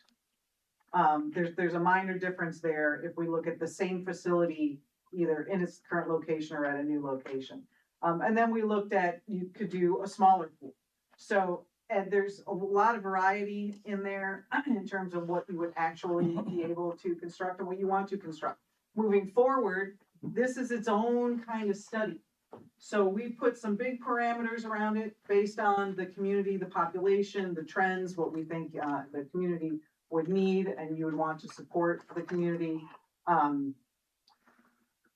When you get to the point of saying, yes, we need to do something, the next step is to do further discussion just around the pool to identify what that is, where it is, and then tune in on what the cost, the scope and the cost would be. So what we have as the recommendation that gets you to that, the larger pool that we were talking about, you have a new 4-lane lap pool, an activity pool with a beach entry, some water slides, some play elements, a new splash pad, a new pool house. You also need a pump house to support that. Lots of shade structures, the concrete deck, grass areas, and then the pool, the filters, pumps, equipment, piping and fencing. So that's kind of what encompasses that options 3 or 4, that larger pool, whether it's in the current location or in a new location. The photograph that's up there is of Reservoir Park in Akron. So down in Akron, they have a pool on the west side and a pool on the east side. We replaced both of those. The pools are exactly the same. The pool houses are different. They both had existing pool houses that were renovated. This is a smaller size pool. This is more close to that reduced scale that is option 5, I think, on the slide. But it gives you you can at least see here, we've got lap lanes, we've got some zero entry, we've got little play features in the slide and things like that. So this is more of a modest scale, but it's nearby, so you could go take a look at it and see for comparison. Yeah, I think the is an answer saying this is smaller, but also the recommendation that we had was for less lap swimming area and more fun activity area. It would be the main difference from what you see on the left in the picture. So Arrowhead, we looked at several options for Arrowhead, and we know that this is an important issue for the city. So first option, potentially redevelop as a community park, and that could include several features, including a splash pad, some more trails, potentially a driving range, a mini golf area, things like that. You could also convert it to a passive park, which means you could have trails through there, potentially something like disc golf, but not much more. The advantage to that is it wouldn't cost you very much to maintain it, but you also wouldn't have any revenue associated with it. The other thing you could do is keep it as an 18-hole golf course, and as you all know, it's very expensive for you to keep offering that as an 18-hole golf course, which is why we came up with some of the other options. You could choose to still do that and allocate that money every year to operate an 18-hole golf course. You could also sell the property, which could mean a lot of things. You could have an easement on it that says deed restriction says it has to stay as a golf course. If you do that, just know that if somebody does buy that, then their fees for people to use it are likely to go up. So it would cost more people to play there most likely if you did that. You could also allow them to turn it into something else, but we would recommend if you did that, there might be a community engagement process to really see what your residents are comfortable with in that. So in terms of our recommendation, we like the community park idea. And so the big part of that is only having 9 holes of golf. Instead of the other 9 holes of golf, we looked at things like adding additional pickleball courts, which would again allow you to host tournaments and things, as well as do more pickleball programming. A splash pad, potentially where the pool is, reuse some of that pool infrastructure, but would give you a way to give kids something to do over in that part of the city that involves a lot. And then a fully accessible playground, similar maybe to what you have at Dogwood. More walking paths in that area, and then the driving range and the putt-putt course, and those are things that generate revenue. And our opinion is that if you go to a 9-hole course, add the driving range and the putt-putt, you will generate more revenue than you're generating now. We believe that would be the case. I would like to just chime in a little bit about the pool. There is a pool there now. Someone might say, well, why don't we just expand that pool and we'll use that location? The space available is very limited. So for the size of pool that we feel is appropriate to serve the entire community, there's really not enough space there unless we go over where there's other 9 holes are being taken away, and then it limits the rest of what you can do. And also Arrowhead is in the middle of a neighborhood. So the access in and out of it for a community pool and the kind of use that would get is not as desirable as it being in another location similar to where Dogwood Park is, where it's right off of the city street. So that's why we're looking at recommending a splash pad there as opposed to a full swimming pool. And we don't think you want to operate 2 pools long term. You might, but we didn't think you would. So the Hoover Recreation Complex, as I mentioned before, this is almost exclusive use by the North Canton Little League. And we, in our conversations with them and others, we recognized that these fields are not being utilized to their fullest potential, and that there's a lot of downtime on those fields. Even when Little League is using them, they're not using all of the fields. They don't have lights, so they're not playing into the evening. They're only playing, I think, 4 days a week. So you have a lot of time when they're not using it and nobody else can.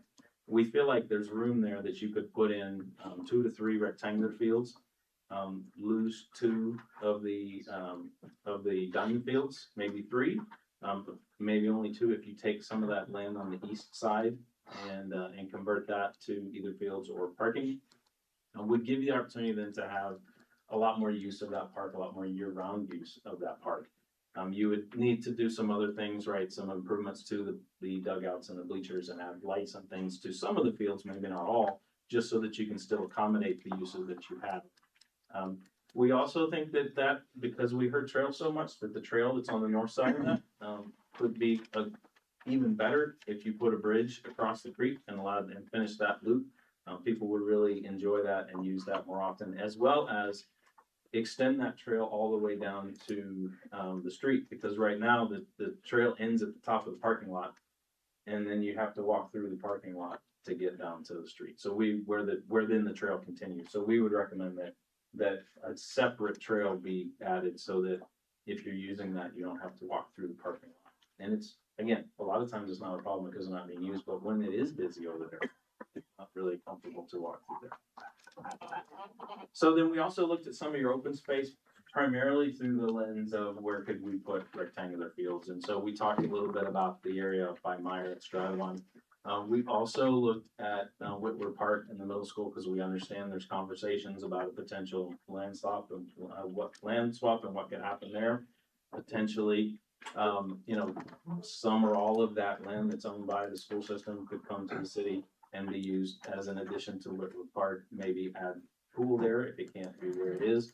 But we also heard some talk about potentially housing there.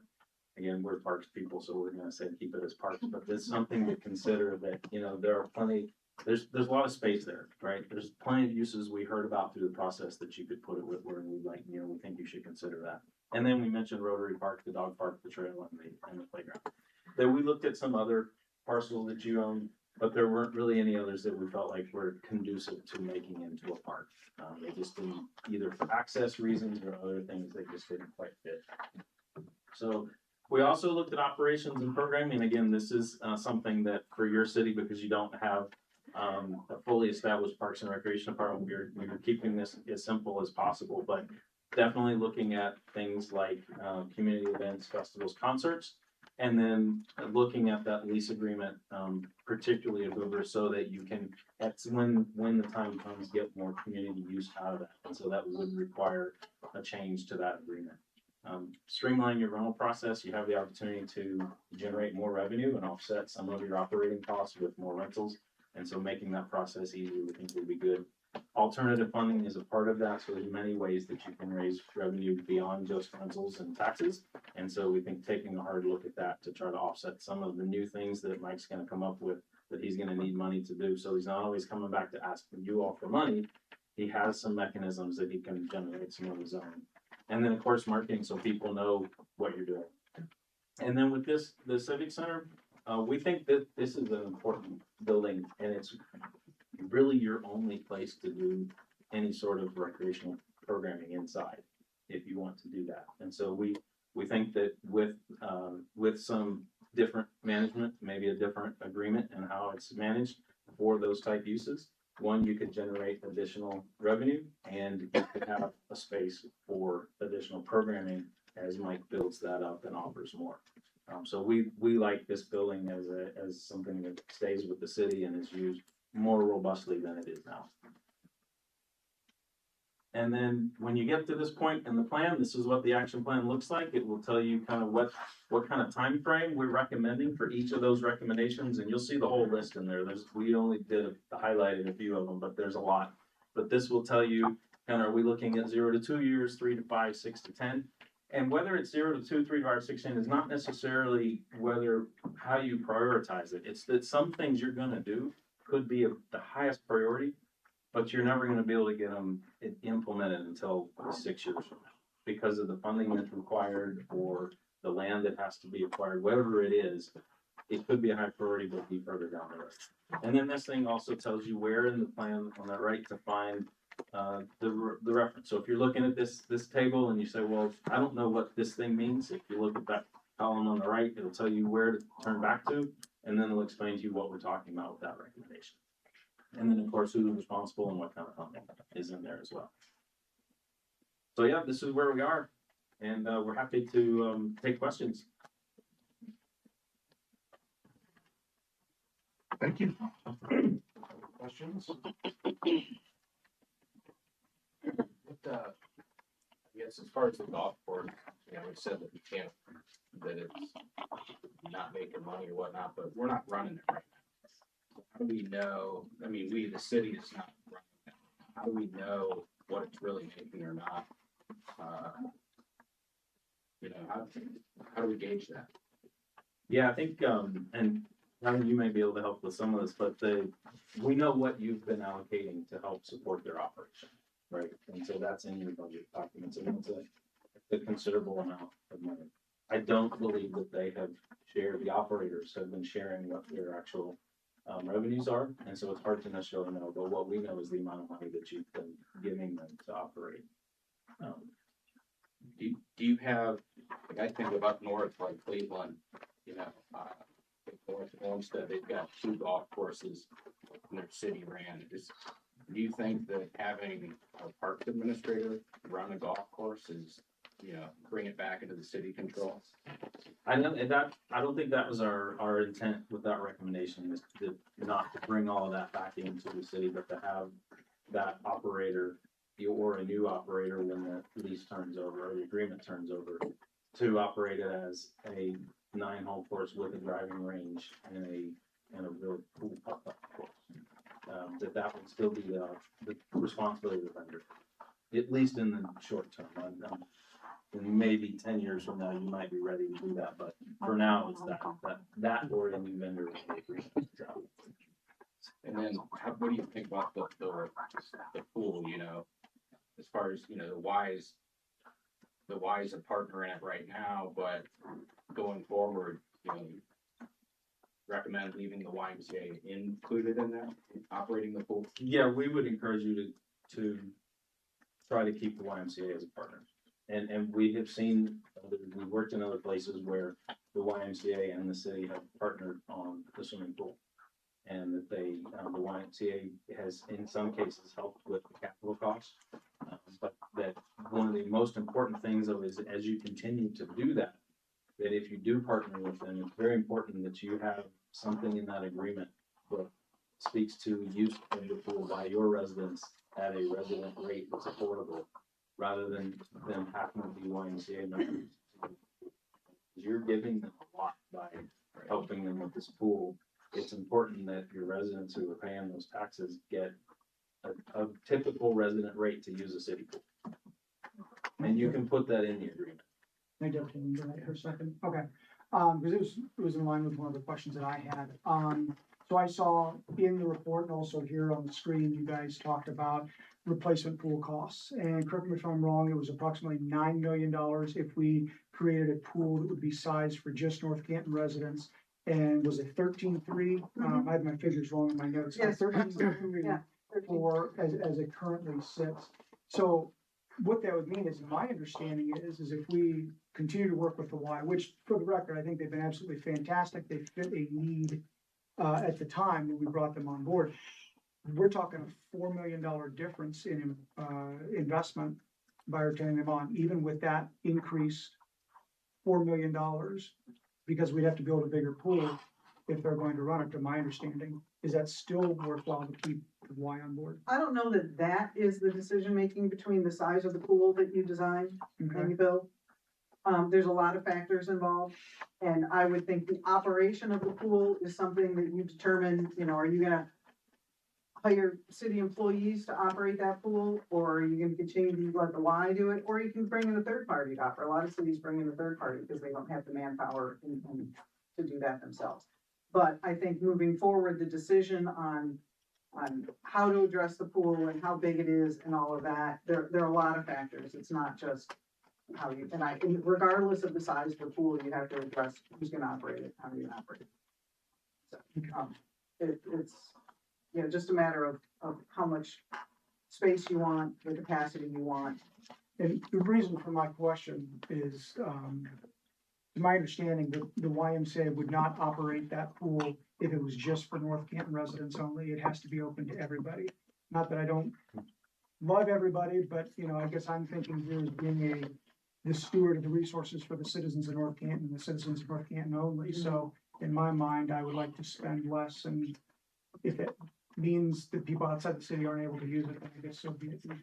And there are a lot of communities that, you know, when you build a new pool, it's like really, really popular. And then sometimes you like save something in your back pocket, some features that you're gonna add later, you know, to keep the interest up, because interest, you know, the first couple of years it's crazy, and then your attendance does settle down a little bit. And so a lot of communities, after, it's like, okay, we've been open for 10 years and we're not getting the attendance we want, then you can start opening it up, then they might open it up to some outside people at that point. Can have the opportunity to make that decision down the road. Gotcha.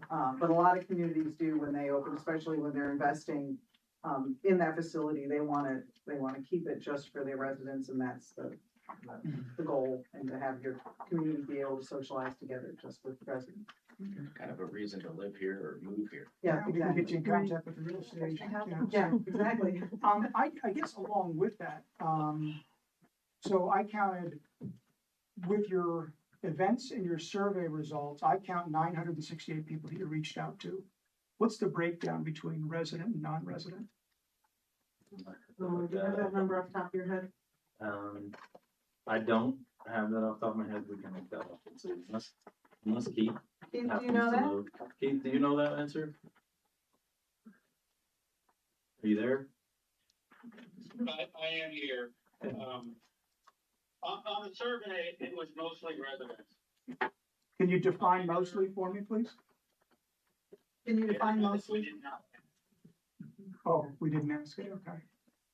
Do we know if there are? No, sorry, what do you mean? When we went to the events, like at Main Street, Mhm. we didn't ask it. If Right. they were resident. Only on the survey did we ask. So we can give you a number on the survey, Oh, that'd be great. but the folks who came and talked to us in the booth, we didn't ask. Okay. Do we know if there are duplicates, if people went to more than one event and responded, or took the survey and responded? I guess I'm just trying to, maybe that gets down to the point where you said it's not statistically valid. Right, but yeah, there will be duplicates. Now, with the survey itself, there shouldn't be very many duplicates, but lots of people who came to the events then went and took the survey because they learned about it. So, yeah, there would be duplicates in that. So then would it be fair to say that we didn't touch over 1,000 folks, we probably touched far less? I wouldn't say far less, Okay. but I'm sure there were some duplicates, people we talked to, and then they also took the survey. But you get different kinds of information with the different methodologies of talking to them. So speaking of non-residents, I have a couple questions. This might be for administration, but do we have a sense of how many pool members currently are non-residents approximately? I think Jennifer sent this. Yeah, we can get that for you. I don't have it on the top of my head, but what Jennifer Anderson at the Y sends us a report. 70% are. You're talking memberships, right? There was an article in Repository a while back that they quoted something in the Yeah. 70%. Yeah. I think it was. We get a report from Jennifer. So 70% were not residents? Or non-residents. 70% are non-residents. So, That sounds okay. about right to me, but Right. yeah. I don't So have it do right we, in front of do we know what the loss of revenue by excluding 70% of our pool clientele might mean to the city? Well, it's not a one-to-one relationship. Right. There may be a lot of your residents who are not going because there are non-residents there, and they would prefer to be there just with their, so it's hard, it's not an exact science. And it's, those metrics, what we do, we have metrics based on, the population and the demographics of the population that you have, and what you should anticipate. We have a few different metrics that we use that pull from national data and also just our experience, and do, how many people should you expect to come for the summer based on your population and your demographics and your things like that.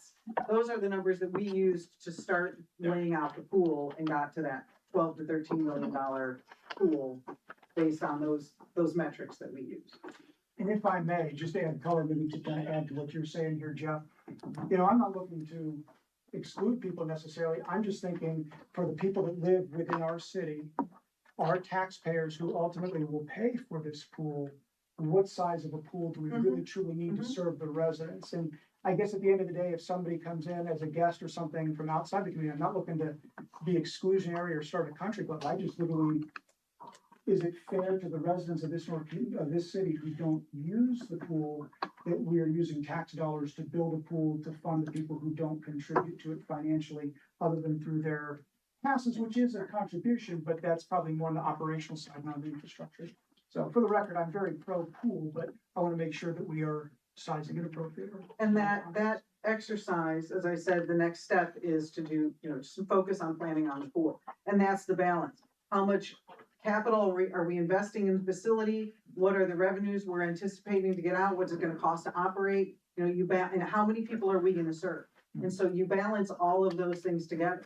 So we might say, hey, we think you can support, you know, the people will come for this huge thing. And you're like, yeah, but we can't afford to build it or operate it. So there's a right sizing that needs to happen, and that's part of the next step of planning for that kind of a facility.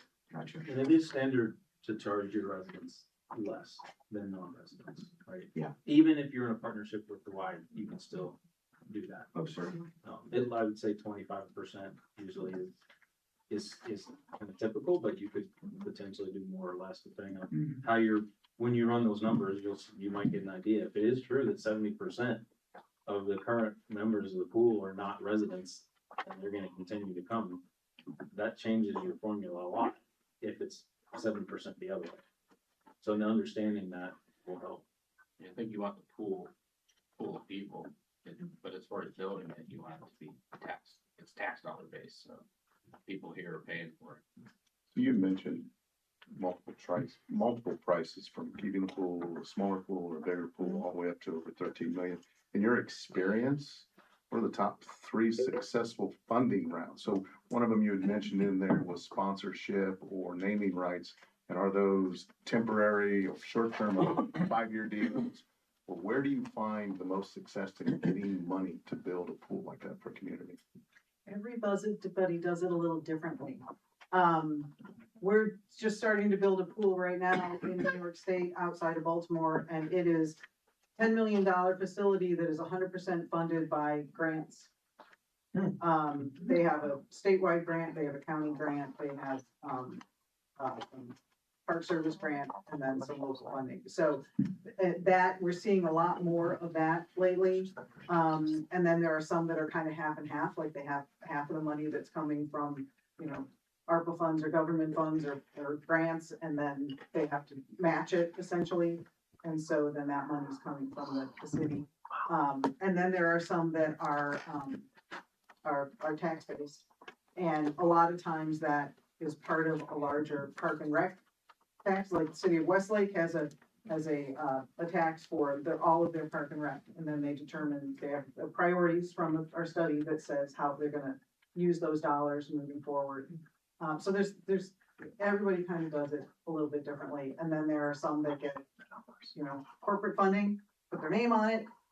And, you know, you work out the deal. Is that a 10-year deal? Is it a 5-year deal? You know, what is that? So there's lots of different opportunities. Yeah, you want to be able to. Resell. Yeah, resell, yes, resell. Thank you. Mike, catch your number. Okay. Mr. Stockbrough, I have your numbers from the YMCA. So this is 2026 numbers. These are season passes only. Single resident, single passes sold, 142. Non-resident, 179. Senior passes sold, resident, 149. Non-resident, 223. Family, resident passes sold, 220. Non-resident, 285.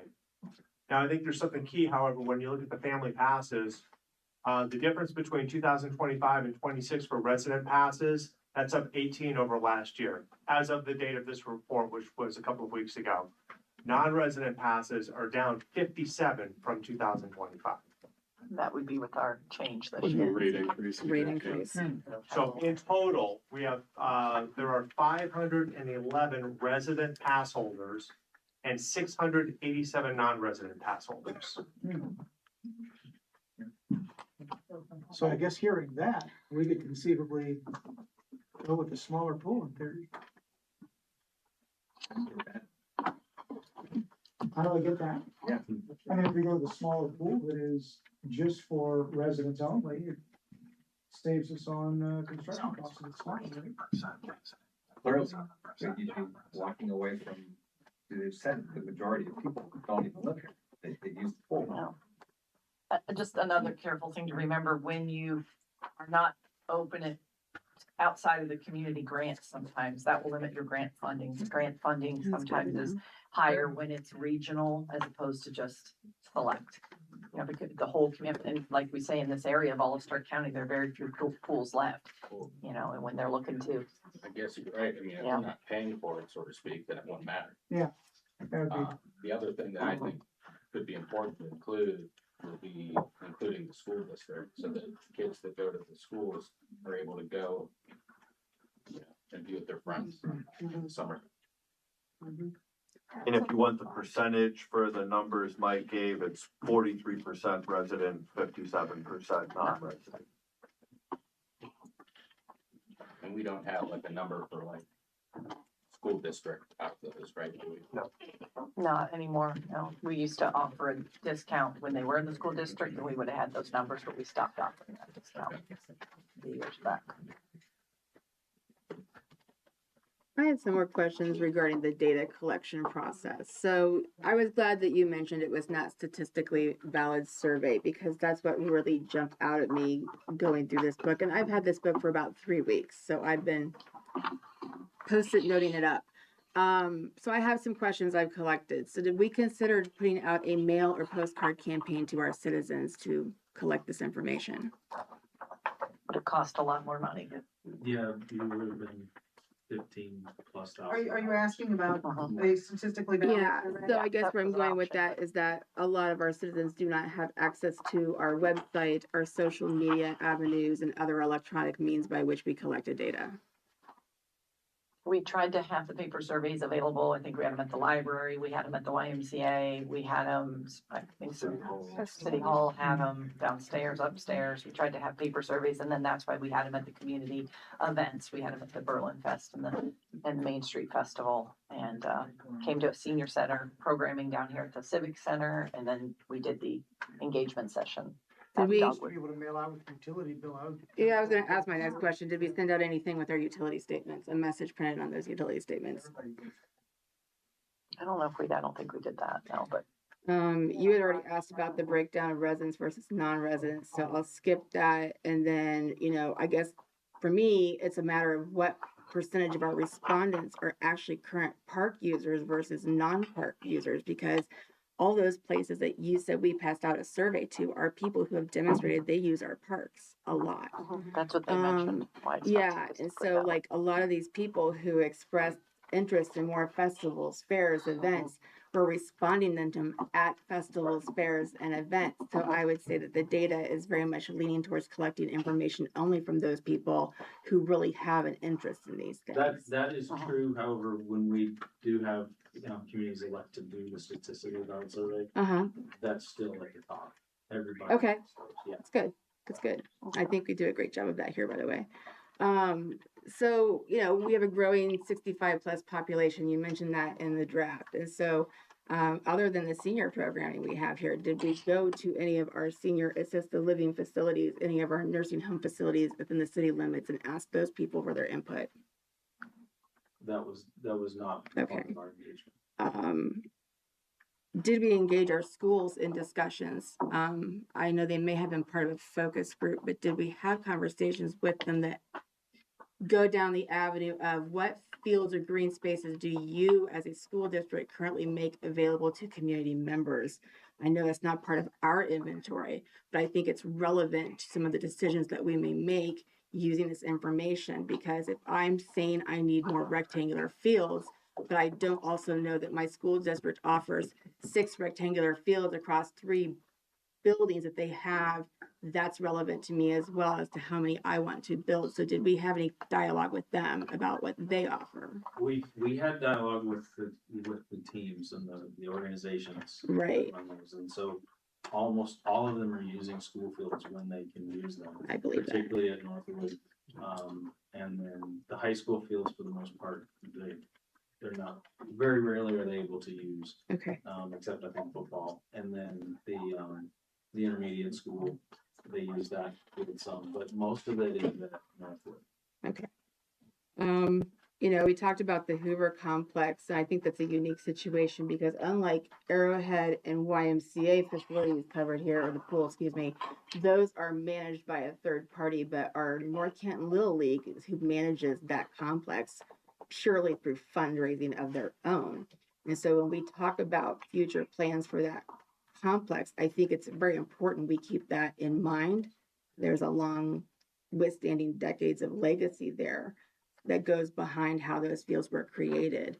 There is still a lease agreement in place from what I understand. So I would want to be very mindful about any conversation of reducing the number of diamond ball fields, because we just saw this year, we have an organization in this community who was desperate to find diamond ball fields to play on.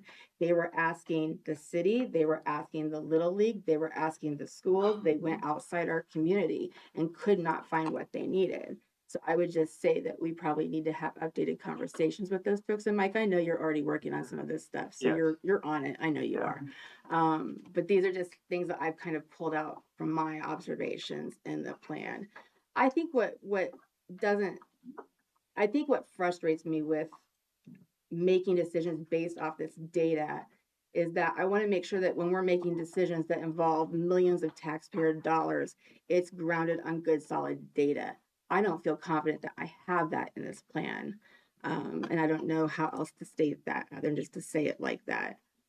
So that would be a concern of mine when I look through this booklet. And clearly we have a lot of funding options being put out there as far as upfront costs, like the ones you just listed, how to pay for that pool. A community had a $10 million grant, they paid for their pool, but then how did they pay for it after that to maintain it and operate it? And so I don't know, we have a lot of stuff collected in this booklet that talks about the long-term vision of that. If I go and buy the $100,000 model of the Mercedes-Benz, I want to know that I can maintain it down the road and take care of it the way that I should as well, and not find out the hard way that I cannot. So those are considerations that I wanted to see in there. And then I don't know if I'm getting ahead of myself, and forgive me for being long-winded. We had a request for proposal that had a scope of the project for this plan. And I don't know that I feel like it actually was carried out exactly as stated. Now, maybe the contract is written with everyone changed over time, but I don't know that this draft went back to the public yet for public input, and it definitely did not come to council for council input before tonight. And so I'm being asked to support a resolution on a draft of a plan that I've had no input on, and the public has had no input on. So I just wanted to get that concern out there on the floor. If I could just verify, great points and comments. I have already reached out to North Canton Little League, the soccer club, football association. I met with Tim Walker last week, took a tour of all the North Canton facilities. Asked Mr. Walker how the city and schools, the youth organizations can work better and more closer together. We serve the same population, the same customer, if you will.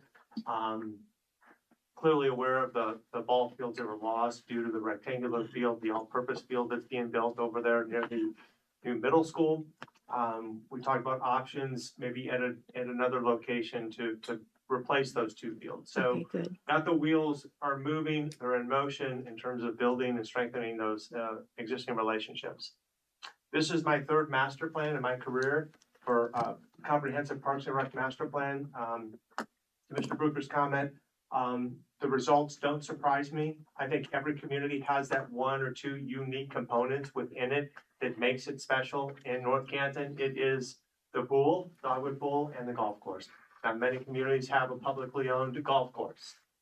So those are different. But in terms of communities wanting to have events to gather on Fridays and Saturdays, and amphitheater, performing arts stage, whatever you want to call it, that's consistent with most community surveys. Trails, always consistent with most community surveys. The youth organizations are always going to show up and answer questions for Parks and Rec master plans because that's where they're at all the time, Monday through Sunday, right? They're in the parks. So I understand it's not a statistically valid survey, but I still think the data is good. It may not be statistically valid, but I still think it's good data. And the last thing I do want to say is this. As the administration works with this council to prioritize projects in this plan, we're coming back to council. There's going to be more public input. I'm going to meet with the youth organizations and the city. We're going to meet with different stakeholders. The public process doesn't stop here. It continues. And I Yeah. just want everyone to understand that our core values, part of that core values that I mentioned earlier in this meeting is engaging the public. I appreciate all of that, and I do understand that anything that comes out of this plan is coming to us to be judged on its own merit. So I know that. But as far as making an informed decision about accepting this plan, that's where I just don't want to give perception that I'm endorsing everything in here if I feel like there could have been maybe a broader net cast for data. I guess I'm just a data oriented person. I think the responses that you got from people are valid. I think the opinions that they got were valid for sure. For the record, long-term organizational person in the community of multiple sports. So I am probably those same kind of people that you talk to. I just also want to make certain that we're giving opportunity to people who don't currently use our facilities a voice, because maybe they would start if we knew what they really wanted and needed and couldn't currently get from our community. So that's where I'm going with those comments, but I appreciate all of that information and those efforts. Thank you. I wanted to add in, thank you for bringing up the diamond fields, because I had that listed on here. For the record, softball dad, so I certainly sympathize with the folks from the Fast Pitch Association trying to find fields. So I echo those concerns, so thank you for bringing that up, Holly. But I was excited to hear about this thought about adding rectangular fields further off of Stratton. I think that's a great use of the property over there. I think at one point it was discussed behind Meyer, but I guess my concern, this might be maybe more for administration. Do we think that the use of that facility or that land for the rectangular field would jeopardize the AMBLA grant that we have? So we've had discussions about that. For those that aren't aware, we have a grant from the Ohio Department of Natural Resources. It's called AMBLR for reclamation of abandoned mines. There are abandoned mines underlaying that property. There are timelines associated with that grant, and it's predicated on having commercial redevelopment. So I invite Catherine to talk about this a little bit more if she wishes. I don't think that would preclude perhaps temporarily using that land. And of course, if a commercial development doesn't materialize, we can't guarantee that. The recreation would be an option. I will just point out, Mike could probably speak to this better. In my understanding, that site is exactly 300 feet wide. So it's 100 yards, not quite long enough for regulation fields, but maybe youth fields or orienting. It's, yeah, I know you're a little familiar with the shape of it. It's a little too narrow and a little too long. It would be better if it was more of a square, but I would say, in my opinion, it's something we could certainly continue to look into, depending on how the eventual development of it would play out. Okay, that's a bummer. I was kind of excited because I know we had talked about with the Meyer project, possibly having some fields behind there, and there's a bummer that those were never able to come to fruition. But Right. I guess it is what it is. But to your question, we cannot use the AMBLR grant money to build the fields.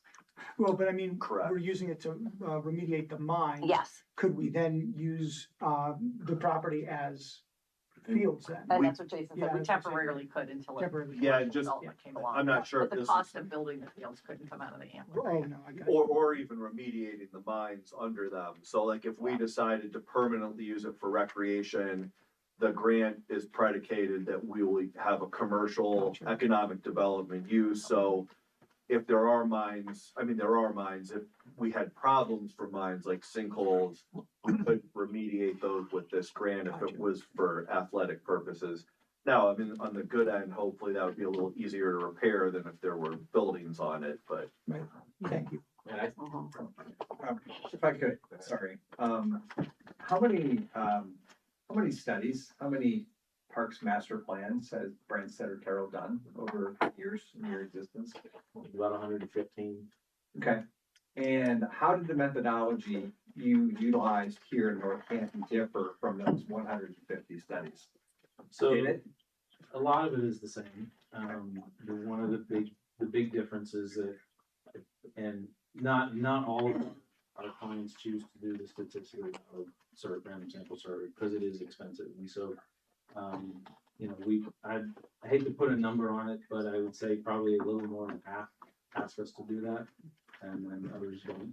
And so a lot of it just depends on how much budget they have at the time to do the study, right? So they have a certain amount, and we can give them all of these other types of things up to that without that. So, but otherwise, going to the events, and doing the online survey, meeting with stakeholder groups, we do that in all of the plans that we do. So, and honestly, the 1,200 or however many people you talked about,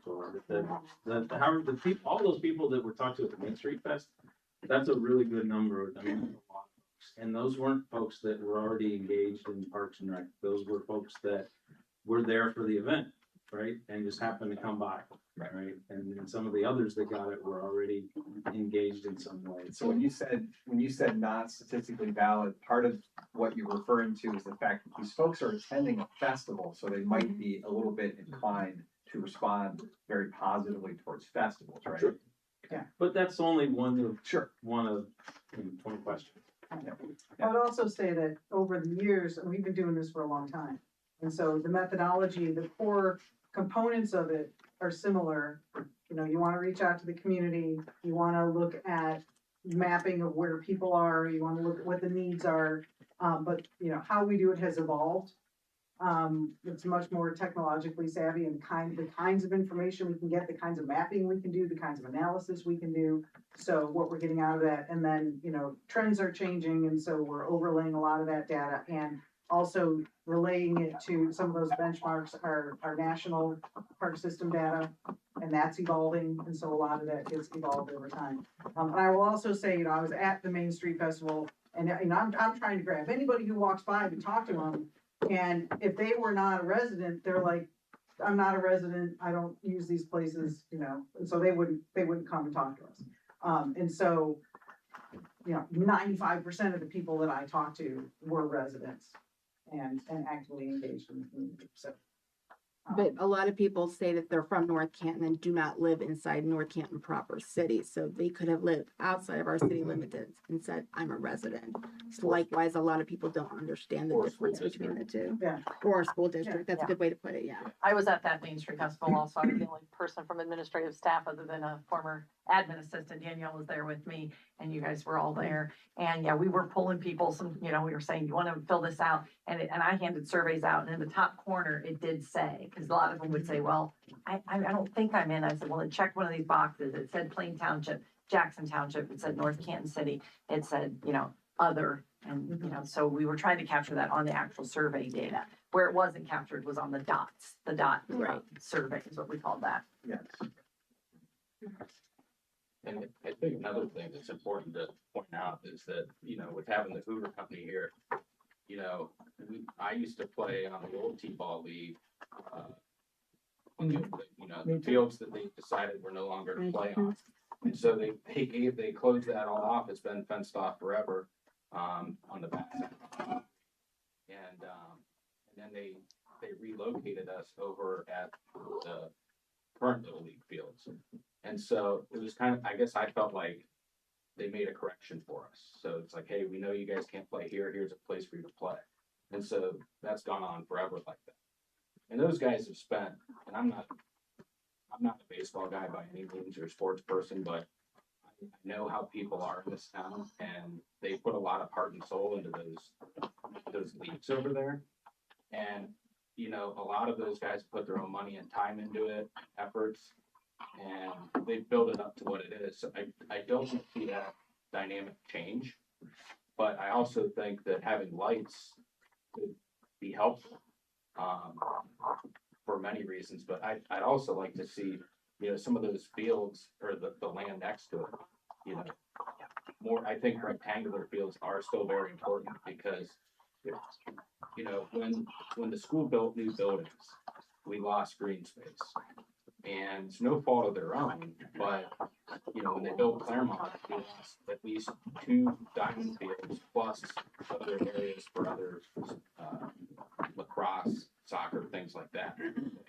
When the school built the primary building behind the police department, the YMCA played soccer in those fields for years, and that was a massive area. Orchard Hill, it's currently leased out to another, school. And that area is fenced off, so we've lost that green space. I've seen games being played on the water side, kind of across from the Wagner Chocolates,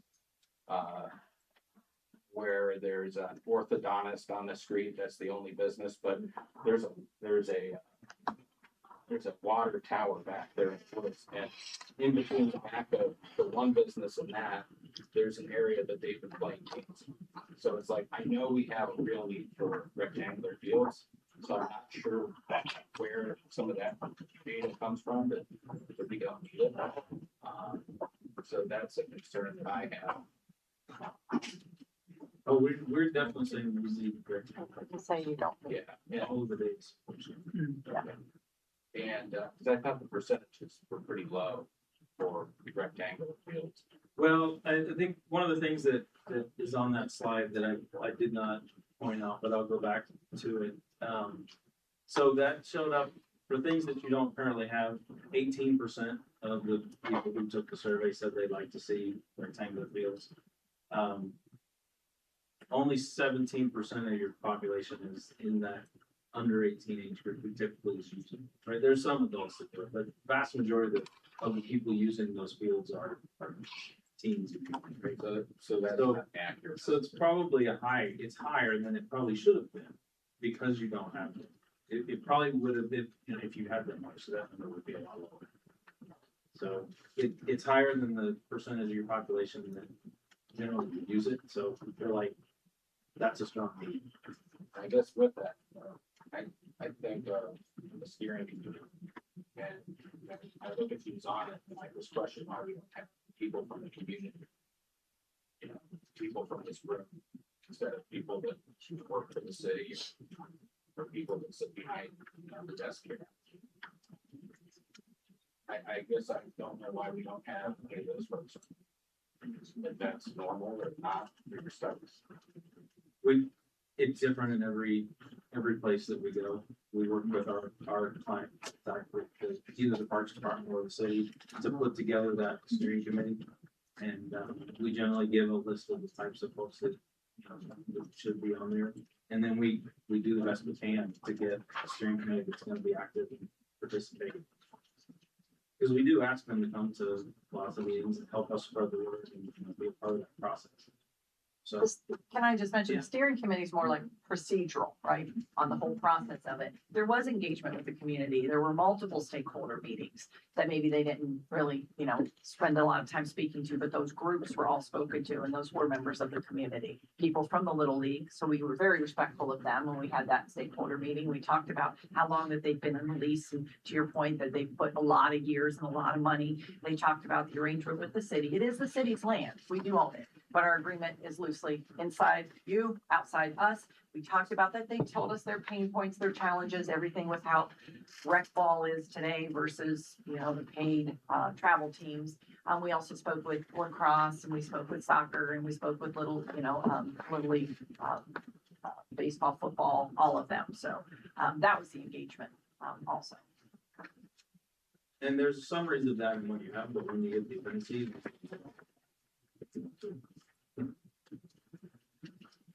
Were there like multiple meetings with the steering committee as this data was collected and you were starting to formulate this plan? Was it sent frequently back and forth? I mean, I guess I'm kind of,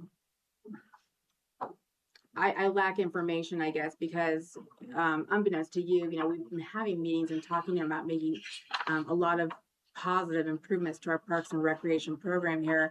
And so we have been anxiously awaiting this plan. And so I just didn't know, is this the normal amount of time it takes for a plan? The request for proposal had a much shorter timeline attached to it.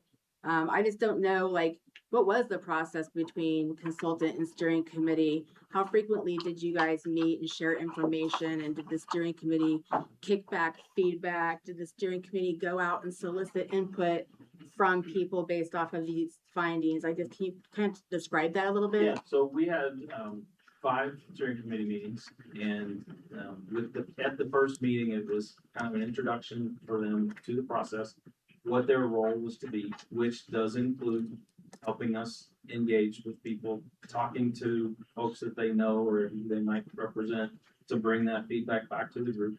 At the second meeting, we went over a lot of the research that we had done for that evaluate phase. So where we looked at all the parks and facilities and did the assessments, we did the mapping, we did the benchmarking, had conversations with them, got their feedback on how they felt about those type things, particularly when it came to the fact that you don't have any multi-purpose rectangle fields. Like, where are you going to put them, right? So we had conversations about that because really places to put them right now. Then we had at the next meeting, we came back with the engagement results, all the things that we heard from the survey and through the engagement events, and we talked to them about kind of what all that means, and then use that to start making that list of projects and prioritize those. And then came back again with to go over all of the highlights and the details of what's going to be in the plan. It really was close to what you have tonight. There's been some changes since then. We had a really we had a really good meeting with them to go through the draft plan to get their feedback on a lot of things, and we made lots of changes based on. So would you say that the recommendations in this plan were influenced by the steering committee? Absolutely. Okay. Thank you.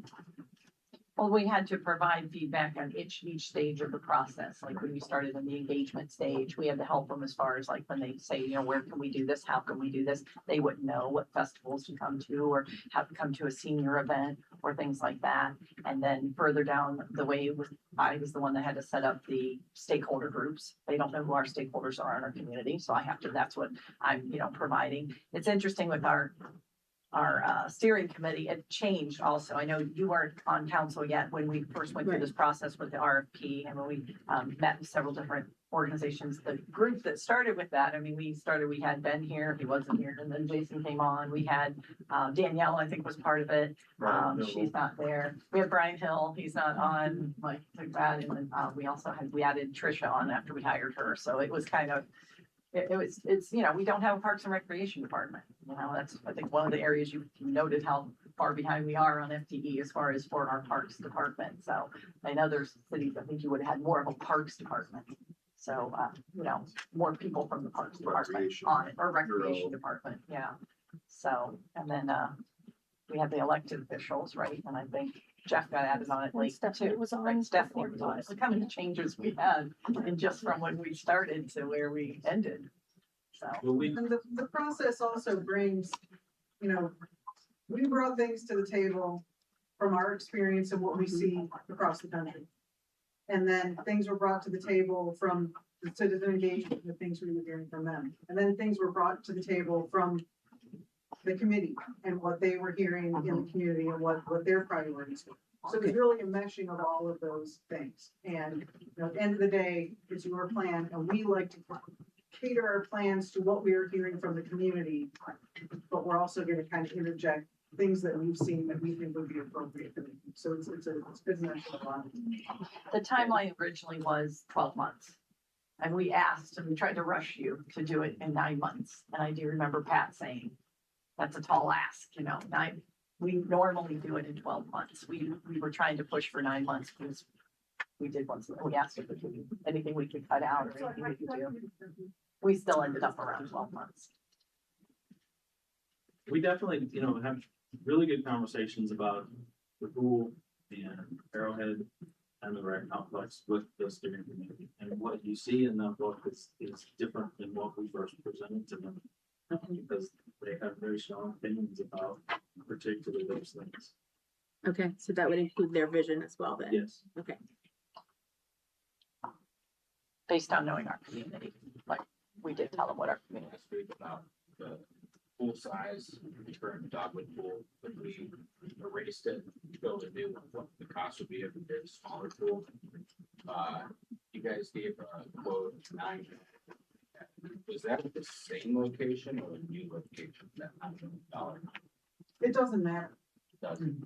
If we're building a new pool, the cost difference between building it on that existing site and building on a new site are negligible.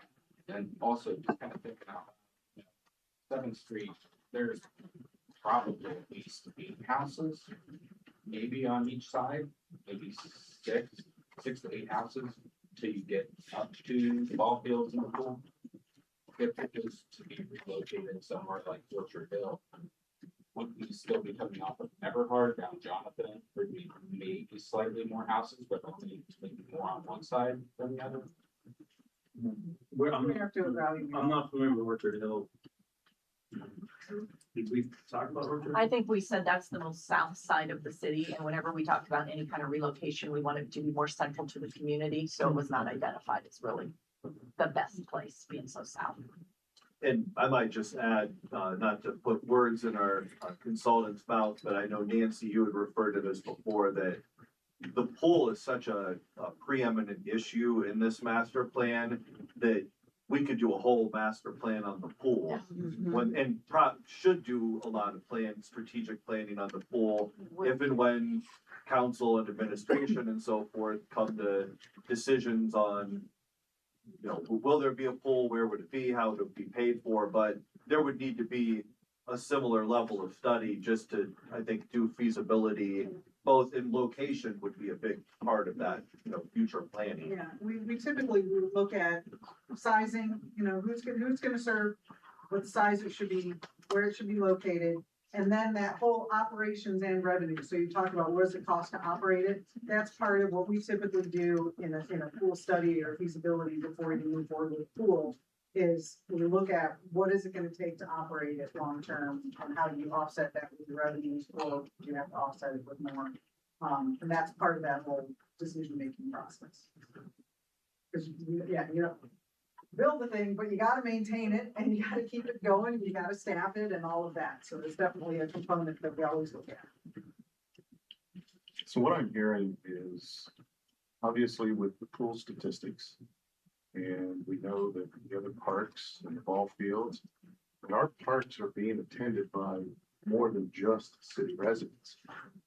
City residents are gonna be the ones that are funding this. I think that council accepting this plan under a resolution, it's not an ordinance stating that we have to do everything in this plan. It's a resolution saying, okay, we have this plan. I think the burden is gonna lie on Mr. Elkins. I think he is the one that everybody's gonna be looking to say, what direction are we going to go with your core values that you have established?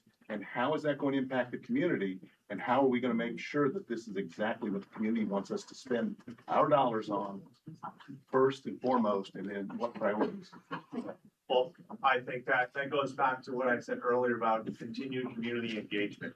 Yes. It is their tax dollars. Yes. And we will spend them wisely. There's more than just the capital expense that has already been mentioned. There's the operating expense and deferred maintenance, which is mentioned in this particular plan. Deferred maintenance leads to increased capital costs. So if you can't maintain it, don't build it. A lot of pressure being placed your direction. I think this is one of the tools that you can pull from as you make your direction. Absolutely. Due to excellent recruitment by the city, he's up for the challenge. He's the man for the job. A lot of years of experience. Thank you. All right. Anything else? Let me just add one thing. So I think like any plan, this has pros and cons in it. And, you know, the need for rectangular fields is definitely a need for the city. It's not on the Little League fields though. Like that's one glaring thing in this that is not gonna happen. Like we will be hung if that happens. Like literally, as Andy was saying, that was built because they could no longer play in one place that was dedicated as a specific facility for the intent of having baseball fields for ever, in their opinion. And they've raised so much money and take such good care of that facility that that's not an option. And the other major contention I'd have is Arrowhead. I can't think of a successful 9-hole golf course under 3,000 yards. That was never meant to be a public golf course, you know, and it is now. But to take half off, you'd be basically making that into a par 3. But what I do appreciate about everything you guys put together are there's options on everything. So like in Little League fields, you said lighting is a need there, additional parking is a need there. So you brought up the weaknesses of all that we have in the park system, and you provided this wonderful data from all the residents and everything. And I think that's the baseline that we have to work on, and that's what I appreciate. So, you know, every plan is going to have pros and cons. But I do appreciate all the work that you guys did and the engagement that you did with everybody. I agree. And I would say, Matt, that's one of the things that the steering committee kind of pushed back on a bit. And I may have this not completely right, but I think the initial plan that we were shown had only that plan for Arrowhead. I mean, I feel like that was like, you know, the big aha moment. We can make this a 9-hole golf course, and we can add this mini golf, and we can add, you know, make this a community park. And that's one of the things where we push back and we're like, we want a few more options for Arrowhead. Like, I don't know that our community is going to be tied to that. So that's one of the things that we did do. And we did the same with the pools, you know, just kind of looking at, we probably don't need an 8-lane lap pool. Probably don't need that here. And so we offered some of that feedback, and you guys were incredibly gracious. And even though I know that you are the experts in this area, you know that we are the experts in our community. And so we worked well together, and I do appreciate everything that you guys did. Anything else? Is this considered still a draft of a plan, or is this the final master plan to be put on file with the city? My understanding is it's a draft, and that tonight was our opportunity to discuss with them things that we may or may not want it added to this. When we get to the voting side of it, it's to accept it as no longer a draft, as we've accepted a plan. When would I have an opportunity for that input if I wanted to make a change to the draft prior to voting on the version that we would put on file with the city? Tonight's motion will be to moving it to July 6th. So we can amend it correctly, and we can amend it prior to July 6th meeting for its vote. And then we've got 3 total votes. The changes to the plan itself, I would assume, is more of an agreement between the city and. Yeah, I would like to Brandstone. propose that we have a working session.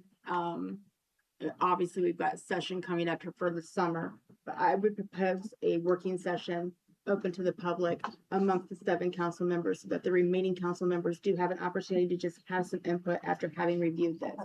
I truthfully appreciate all your hard work, and we want to make sure that what we put on file reflects us as well, I think. But I would be fine with that. I just want to make sure that we have that opportunity. That's what I'm throwing out there. Okay.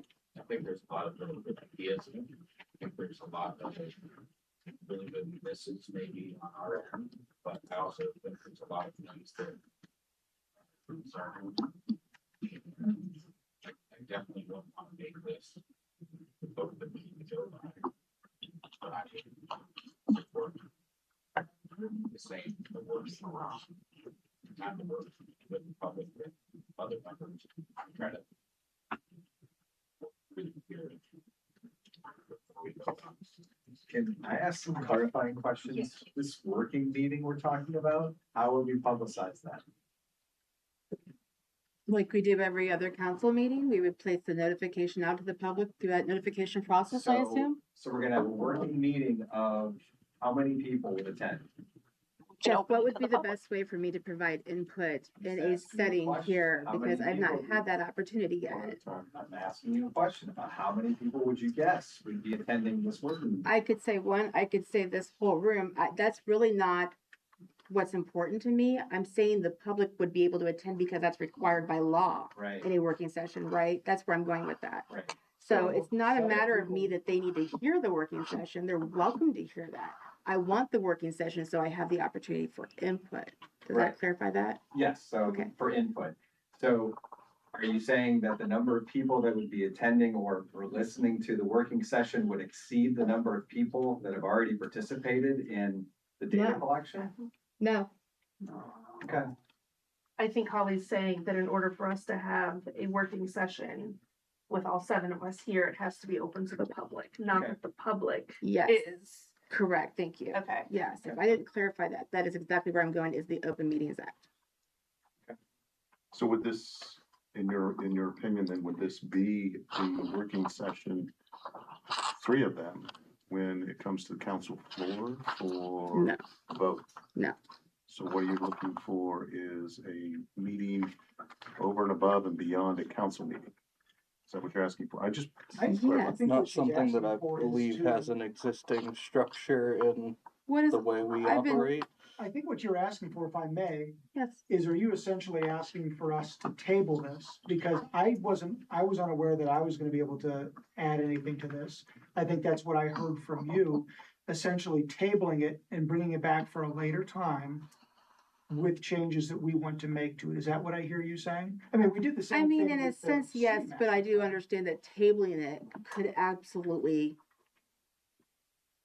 kill it in its current state, and we'd have to go through all And of we this don't wanna again, do and we that. don't wanna do that. I'm No. not trying to make that difficult for everybody. So my point being is that there is an opportunity for a working session as long as it is publicized that we're doing so outside of normal council hours. And it would not inconvenience anybody in this community. And we would be doing our jobs, serving the public and having that conversation. That's the only place I'm going with that. What would that look like on a calendar then, Lynn? Brendan, do you have something to add about this specific situation? Yeah, it's just a special meeting. So it'd be a special meeting of council. If you want to call it a work Trying to be session or not, the title's not, yeah, it's, So for a it special would meeting, just, it would have to get noticed like any other special meeting. It, Councilman's exactly correct. The Open Meeting Act applies at the time. During council's meeting. That's public business, so. Oh, Brendan, you're cutting out a little bit. If Could there's you no repeat problem that? on in a work session. Oh yeah, just saying that it has to be a public meeting, like it's already been discussed. Whether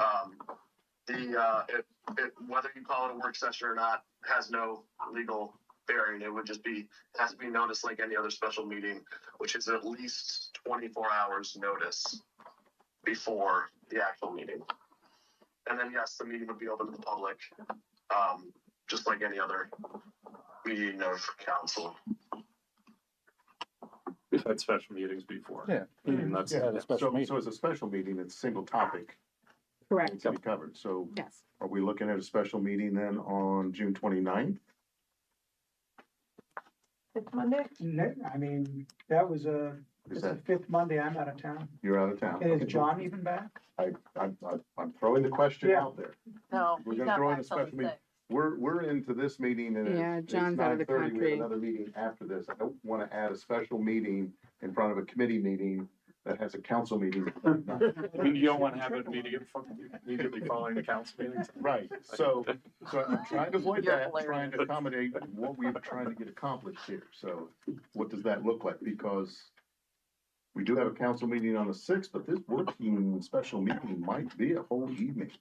I'm not looking for it to be a whole evening for the, Well, and I don't know what our contract with Brandsetter includes, but I mean, we're not doing a rewrite of, we're just going to no, offer, so. but I'm hearing that the steering committee has had input on it. I'm just looking for that same opportunity to amend like you brought up the ball fields. I would want to maybe amend something about that as an example. That's what I'm looking for. So I'm not looking It's a good for, example. right, I think it's the best example. That's what I'm looking to do. And we would want to attend, participate. So we need to or listen. coordinate with you as well. Yeah. Are we trying to schedule this at the table right now, or I are don't we? think we can. Yeah. I think there's too many calendars that'll need to be adjusted. Liam, you're gonna have to work with council to see what dates are available. And if administration will work with our friends from Brentstetter and see if we can't come up with a meeting time that'll work. Make sure Mr. Elkins is joining us. I mean, if you think about what we did with the Main Street plan, the master plan, we delayed that. We didn't pass it right away. We Right. took it back to a separate committee. Everybody had more input and we delayed it. Would there, It's, you know, okay, so to that note, nothing's preventing Mike from working on anything in this plan right now, because this is not some legal binding decision that prevents something like that. I want you to pursue what you're pursuing. So I'm not looking to stop that, halt that, nothing of that sort. So could we delay this by 1 week? Do we run out of time before session? Is that a big deal to just delay the vote by 1 week and work this meeting in? I think you guys can do whatever you want. Yeah, and I don't know that accepting this means that we have to accept everything that's in it. It's just a resolution saying that we have a plan to start with. And we could take this plan and adjust it every month if that's what we deem necessary. In my opinion, you're accepting the work that has been done. That is, correct. in my Whether it's opinion, changed or not independent is- of the resolution Yeah, it doesn't itself. matter. So it could always be done after the facts in theory, independent of the legislative calendar. I mean, the action states, the legislation indicates council's support of the administration's acceptance and use of the plan as a strategic planning tool, while clarifying that such support does not commit council to fund or implement any specific recommendations. The resolution also requires that a copy of the plan be maintained by the administration department for at least 10 years. And I guess, I mean, so what we're saying is we support administration accepting the plan. And I don't know.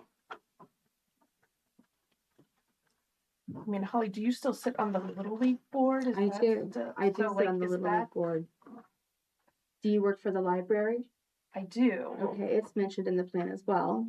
Yeah, I'm not saying, but I'm just wondering, like, Is the library mentioned in this plan? Yes, it is. the partner of the Just doing the senior programming as a senior partner. program. All right. Yeah. But I don't think Yeah, there's anything yeah. specific. And I don't we're think that what doing I'm to the discussing library. is any sort of conflict of interest. I'm But stating maybe I that. think you might be saying, if you're saying like, maybe nothing with the Little League fields, but you're on the board of Little League. That, I I don't don't know, follow the that could be a concern. conflict. I don't know. That's not the only thing about the plan that I would like to discuss. Okay. I mean, it does say that accepting this resolution is supporting for accepting the plan. It's just accepting the plan, but it's not everything in it, right? Because I don't like that. Well, it doesn't say that not It everything doesn't in it. obligate you to do everything it says in the plan. It's a tool.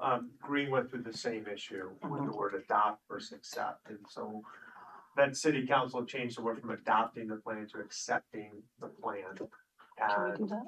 again, the administration and Green has it here, would have to come back to city council for their funding of any project that is in the plan. But not before continued public engagement continues. Sorry. What if we use the word acknowledges? If we acknowledge the plan, that we appreciate the ideas and what's in it, and then we take it from there. If it says it's supporting that we're going to place the plan on file in the office at City Hall, I can get behind that because that's all that we're doing. I'm not trying to split hairs here. I'm not trying to be difficult. I want to make sure that the money we spent on the plan represents the whole of this committee. It currently does not. So here you're asking me in committee of the whole to support it, and I've not been given that input. If you would rather I vote no on it and the rest of you all vote yes, I'm comfortable with that because I've made my case why I would do that. And it doesn't stop anything from happening, right? We're gonna have great things that come out of this plan for sure. I'm not trying to be difficult here. I'm just stating the way this is written, I've not had that opportunity as a committee. So Liam, if this particular motion is not made and is not seconded, then creating a follow-up meeting is still a possibility as a special meeting? You can make your motion to postpone until this meeting that is yet to be scheduled is completed. You can move it forward and postpone. Just want to make sure You that can- we do things legally. In theory, put it on the And it could July be- 6th council agenda as proposed and postpone it once it gets to that point, just to not stymie it or trap it in committee. Yeah, I don't want to trap it in committee. If we were to pass it out of committee tonight, we could still hold a working session or open meeting or whatever we're labeling it between now and July 6th at any time that works for everybody. And pursue the following 3 readings and not be off schedule. That's correct. And I'm totally fine with that. Okay. Not trying to hold it up. Okay, well, I want to make sure that we're all on Yep. the same page, whether it That's not my stays goal. in committee, whether we move it forward, Mhm. whether we postpone. I don't want a table, I don't want it to die on the table, so. Correct. I do not either. And then I will make a motion to move item 6A to the July 6th, 2026 council agenda, knowing that we'll have a special meeting between now and then also. Is there a second? Second. All in favor? Aye. Opposed? Motion carries. Item 7, Utilities Committee, Mr. Stocker. Okay. I think you have the next two items, 7A and 7. So there's two parts to this. So part one, the ordinance would authorize the city of North Canton to enter into a natural gas program agreement with the Northeast Ohio Public Energy Council, which is known as NOPEC, in order to implement a natural gas aggregation program within the city. Part two of the ordinance, or B, would approve plan of operation and the governance for the NOPEC natural gas aggregation program. And the administration is asking that both parts of the ordinance be adopted under emergency. And just for a reminder, emergency does not mean that the public readings are waived. It's simply that the legislation will take effect immediately upon passage rather than the normal 30-day period. Is that a relatively accurate read of that? Oh, okay, good. Would you like to add anything, or anyone from the administration? Just real quick,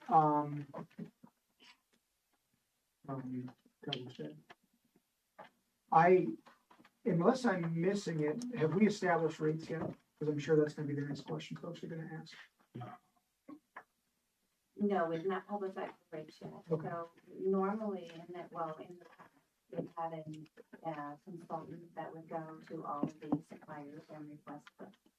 That has been an exclusive contract that they've had for 18 years, and we asked that we could, like all of our other contracts, without that like violated their contract, so we had to terminate their contract in order to access rates from the market outside of their consulting business. So this is no tech we have them for the electric aggregation, which was removed from our consultant for reasons unknown. And so NOPEC, we spoke with them about their gas aggregation program as well. And their rate currently, because this will come into effect with the October billing, it's really hard to tell you what the market's going to do then. They have options just like with the electric aggregation. So there'll be short-term options, there'll be long-term options, and then there will always be the fixed rate option that is 2 cents less than whatever Enbridge's standard rate.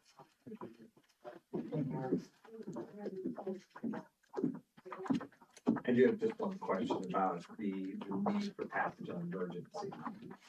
Yes, so they've given us the timeline because they will need time to collect all of our residents and small businesses accounts from Enbridge. And that needs to start happening in August, early August. Obviously, we're out July 13th, so that gives us time for the 3 readings, but that's also why we like it to be effective on the 3rd reading, so they can get started in August to be processed in September for the October bill. They'll hold all the public hearings just like they did for the electric aggregation, and they will do all the notifications to our residents as well about the program. Any other questions from anyone? Okay, all right, good. So, I would make a motion to move item 7A to the council agenda. Second. All in favor? Aye. Opposed? Carries. I would make another motion to move, item B to the council. All in favor? Aye. Opposed? Motion carries. I will make a motion to adjourn. Is there a second? Second. All in favor? Aye. Opposed? Adjourn. Yes. Be back in less than 5. Best you can. We'll start when everybody returns. We'll start when everybody returns.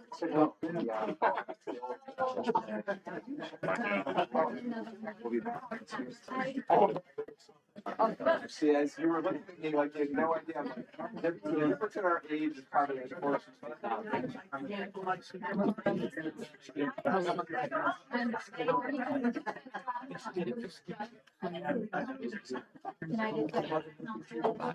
So are you gonna sleep in or are you gonna make it?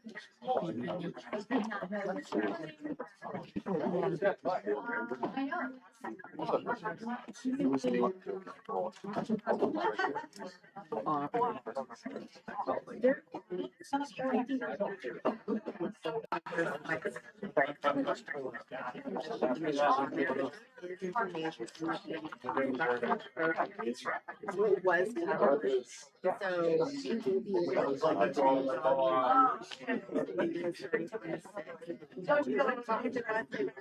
Agenda.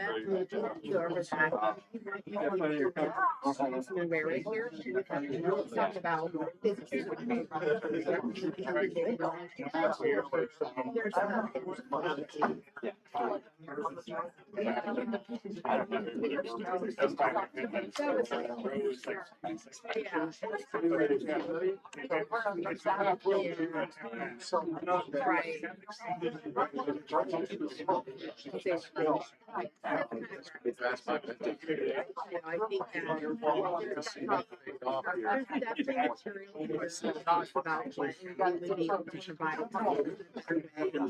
I definitely think that was better. I did think that they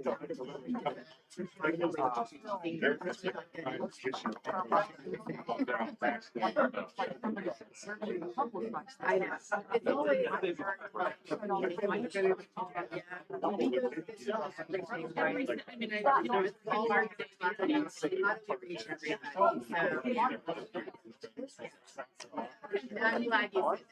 yeah. I don't mean to.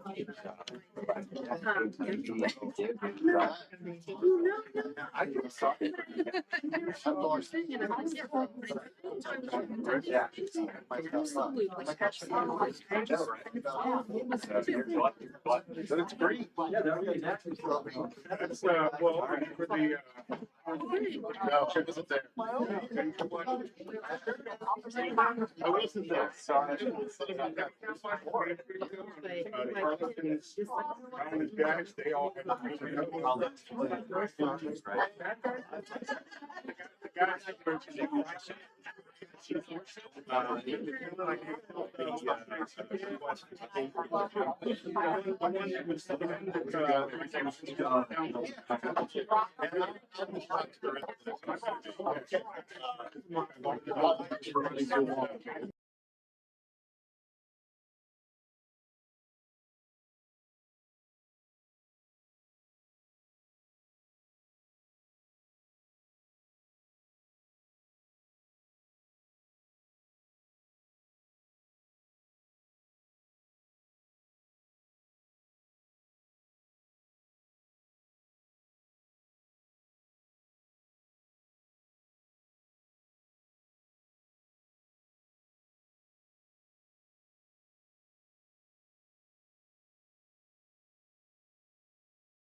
Good night. The time is 9:49. Oh, we got the dog. Tonight's opening prayer will be delivered by Deacon Bill Lambert of St. Paul's Catholic Church. Is he still there? Did he stay? Really? I wouldn't have blamed him. I see. I, well, here, I'll. Mr. McLeese. Come on, Jamie. Alan, you could. Jamie, I'll do it. I mean, Sarah for you. Lord, thank you for this time together. Thank you for not necessarily the difference of opinions, but the variety of opinions, variety of ideas to make this city great. Please be with us as we continue this meeting and continue to work at this city. Thank you for allowing us to be here together tonight. Amen. I pledge allegiance to the flag of the United States of America, and to the republic for which it stands, one nation, under God, indivisible, with liberty and justice for all. Mr. Ops, will you please call the roll? Member Pierpont. Here. Member Orr. Member Wyrick. Here. Member Matheny. Here. Member McLeister. Here. Member Pratt. Member Stocker. Here. 6 present. I will make a motion to excuse Mr. Orr for a second. Second. All in favor? Aye. Opposed? Thank you very much. I will make a motion to approve as presented the minutes from June 8th, 2026, Committee of the Whole meeting. Can I get a second? Second. All in favor? Aye. Opposed? Motion to approve passes. At this time, City Council invites a special presentation from Chief Kemp and Officer Phil Taylor, the community Canine Kona of the North Canton Police Department's Kona's Crew Program. City Council, members of the public, administration, thank you for the opportunity to talk. I am probably going to cut my talk down. Appreciate it. Make sure he knows that me trying to cut the talk down is very challenging for me. Yes, we'll go to the first slide. We're here tonight to talk about our community canine program, a couple of interesting facts. On his birthday, second. William's really going. I'll tell you slide. Interesting facts. Cona's birthday was February. This past year, we celebrated out there on Facebook land. His Gotcha Day for us is coming up on July 3rd. Will be his anniversary of his Gotcha Day. We have several people in the community that are strong supporters for our program. Excellent.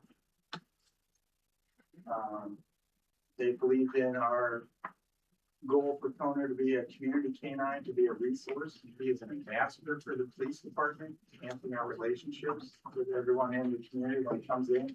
It's not all about law and order. It's about a little bit of a fluffy and feel good time. It's 3 days to go to endorphins that we have. We have been trained as a therapy dog in that capacity, so that he has an official job. He's also part of our wellness program for the department from the city. Next slide. This past spring, as far as community, we use a community canine as a rallying with the community around him to support him. We came up with the idea that we call it Kona's Crew. Kona's Crew got mobilized this past spring for an award that was presented to us. There was a competition for a voting competition. We had three other communities that were placed in the top 3. We competed against, I think, 8 to 9 other canines and our. Actually, I think there was 15 other canines in our category. There was 15 other canines in our category, and out of it, for the voting time frame, we came out with a little over 8,000 votes. Next closest one was 4,800 votes, and then 4,400 for third place. Our community really came out and rallied around and supported them. So we're appreciative of that. We went down to New Albany last month, and we were presented with a very handmade plaque for him. It is a large tile. I did not bring it down here because it's how heavy it is, but it's a beautiful award that we received for that. So it's going to be on display at the police department. Next slide. Kona's Crew. Kona's Crew is what we call the supporters of the Kona program. I wore my shirt tonight. We have t-shirts to support it. We're doing a fundraising effort with it. It's kind of an all-encompassing fundraising effort. The idea is behind this is we build out Kona's crew and we have benefactors who support it. We want to recognize them at the police department. So we have different levels up there that are posted for it. We do have a couple of level 1 donors that support the program. Their pictures are already up in a draft form up at City Hall. Our final location of our Kona's crew wall, next slide, is being developed. Part of that, we were working on a official sign for this. And I'd like to say thank you to the Polister family for donating the official Kona's crew Wall of Fame sign for our support for that. The idea here is make sure that we recognize the community for supporting us and supporting Kona. Kona is majorly, all of these major ways that they pay for through donation support. We have a small amount that comes out of our regular budget to cover Officer Taylor, but for the last 2 years, last year, this year, it was covered by our tier 1 benefactors from the community. Part of this, you see up there, those small little paw prints. We call it awesome partners. I want to give a shout out to a local business, next slide, for a paw print campaign that we're running. Anywhere from $1 on up, you get to sign a paw print. The paw prints, if you get them in City Hall, will go up on our wall up in City Hall. If you work with our first awesome partner, our paw print, for the paw print campaign, it is M&H Beans. And I do have a quote from M&H Beans because I reached out to them. I was talking to them about being a partner in this fundraising aspect for Kona. I apologize for talking quickly. I'm just trying to get through this. They are starting a campaign to put paw prints across all their front windows. And I'm hoping that this grows into having some other Main Street businesses, or maybe, you know, shopping center. Giant Eagle, doing a paw print program with us to raise money. And who can get the biggest collection of paw prints on their windows? If I can do a quick thing, Mike took a moment. He was here earlier, but he timed out. He had to go to bed to get up early in the morning and make coffee for everybody tomorrow. So he sent me a quote just to talk about how we met. A little bit of history about Mike and his family is he bought a house in North Canton in 2012. His daughter graduated from Cougars High School. He married Hannah in 2018, and they grew a business together in town called M&H Beans. They love and I'm going to summarize it, they love the community feel of North Canton. They met me one year during the chocolate walk when I was on patrol still, and they came up, run up to my car, and he was like, "Here, you got to try this, you got to try this." And it was a espresso cup of coffee. From that point, we just got to chit chat. Mike loves our community so much that when I asked him, "Hey, would you partner with me to do this, to sell paw prints, to help raise money to cover the cost for Kona?" He didn't hesitate a bit. So it was very appreciative for me. He actually wrote me a check right up front to cover the first set of paw prints to get the ball rolling with it. So I'm very thankful of that. You can go to the next slide. Just a quick shout out to our founders there. That's going to be up on our Kona's crew wall. Some of the pictures, those are our 2 tier 1 donors. Founders Kennel is the ones who had faith in us before we even started the program. They got us donations. JTech was very supportive of us. JTech got us connected with our veterinary care. Veterinary care is free of charge. Their services are donated. We pay for medicines or lab testing. But anything that they do in-house is paid for. His grooming is paid for. Next slide, just a couple of quick pictures of Kona out there in the community. Shout out to Booney and Pooch for cutting his hair for us, which he's due for a haircut tomorrow. And shameless plug for, we still have t-shirts for sale for $20 and you get sign a paw print to go up on the wall. I apologize for that being somewhat short and pushed together. You will be but selling those shirts again at probably a Main Street Fest? We will be up on Main Street again, pushing t-shirts. Pushing t-shirts, providing them. Any questions from council? I just want to say, I think, I love what you guys presented here, and I can't say enough good things about Mike and Hannah. They are my neighbors. Love them. They're great.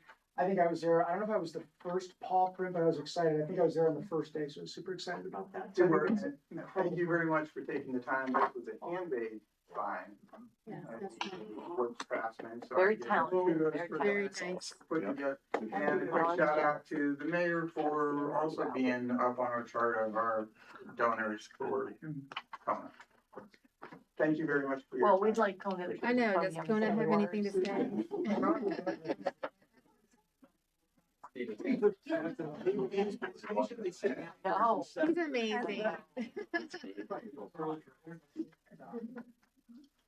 Thank you very much. Thank you Yeah, and thank you, Officer Taylor, thank you for bringing Kona into the community everywhere you go. I mean, you're a celebrity because Kona's a celebrity. But To the point where I'm okay with, it's Kona. I bet you are. I would be too. This is a community gem. This is a treasure. So I'm so glad that we have this, and I hear about it all the time. So thank you. Yeah, he's developing a new morning routine since he's not in the schools. He comes into my office, Oh, comes up yeah. next to me, nudges me to scratch his head, scratch his head. Yeah. And then he sits there and stares at the drawer where the treats are. I think it's one treat per time. It's like, time to move on. He goes out and comes back like, hey, I haven't seen you yet today. It's like, right, we're just here. Thank you very much. Thank you. Thank you.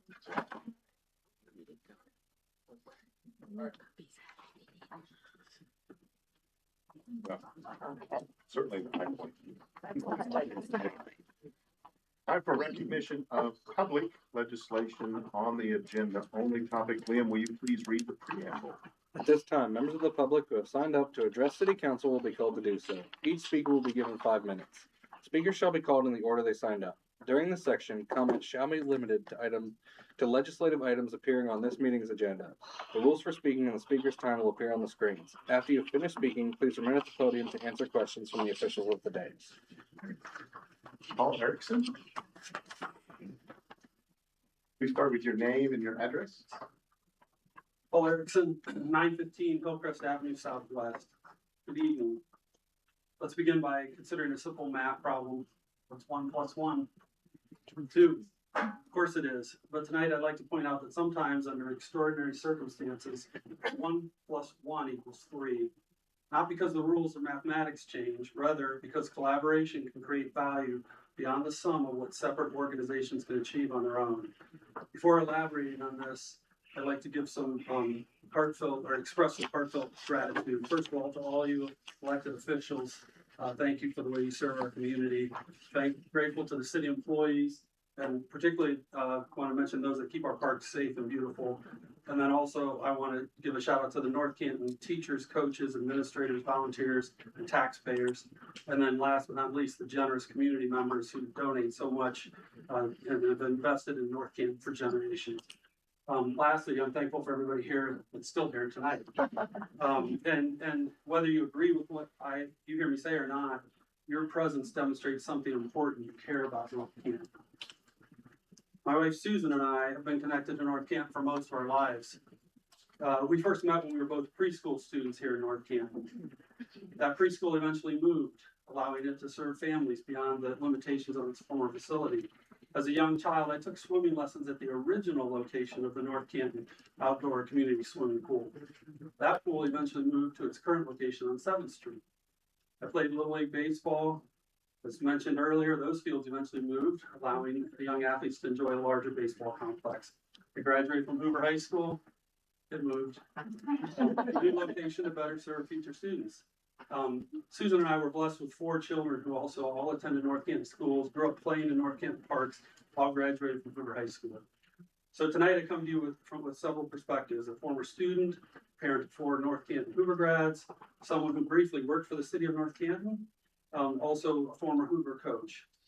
And I also am someone who grew up here, lived elsewhere, and chose to return to raise our family here. Looking back, something remarkable stands out. Over the decades, North Canton has repeatedly adapted when circumstances required change.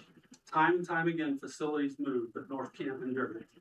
Each move carried emotional memories attached to places people loved. But those decisions were made because leaders believed future generations would be better served. That brings me back to the math. 1 + 1 usually equals 2, but when 2 institutions work together at the right moment, 1 + 1 can equal 3. And that's what we have before us tonight. Together, the city and the schools have a rare opportunity to create lasting value. The current outdoor pool location has served our community well for more than half a century. But last week we were told it's pretty much hit the end of life between leaking 80,000 gallons of water a day and having deterioration beneath the liner that has cracks large enough for a swimmer's hand to become caught. And then we listened earlier tonight, it seemed like we were zeroing in on a replacement. It was stated by Nancy, the replacement's pretty much the same cost if it's at this current location or the new location. So what's better, having 20 acres or not? Right? And if you think about the 20 acres, this is amazing. It's adjacent to Whitworth Park, which outside of Blitzer Park is the most centralized park in the city. And the school's going to demolish the building. When they demolish the building, that's a beautiful footprint. You don't need nearly that much for the pool. By the way, you already got your parking. And I would say you have excess streets there that you don't need, that you can eliminate, so kids running back and forth between the bathroom and the field don't have to dodge cars. So the question is not whether change is coming, it's coming. The question is whether we use this moment wisely. The proposed land swap gives us something valuable: time. Time for the community to continue to use the existing pool while future plans are developed. Time to preserve local influence over approximately 20 acres of community land, all adjacent to community parks. If this opportunity is lost, future options for that land may become far more limited. Moments like this do not come along often. City Council members, I respectfully encourage you to approach this decision not simply as a land transaction, but as a unique opportunity to shape North Canton's future. 50 years from now, no one will remember all the details of this discussion, but they'll live with the results of the choices made. Let's make the kind of decision that previous generations made for us, one that honors the past, embraces the future, leaves North Canton stronger than we found it. Please vote in favor of the land swap agreement. Thank you. Thank you. Thank you. That was perfect timing. Man, you really timed it well. Coach, that was exactly 5 minutes. I've never seen someone do that. All right, next up is Megan Smith.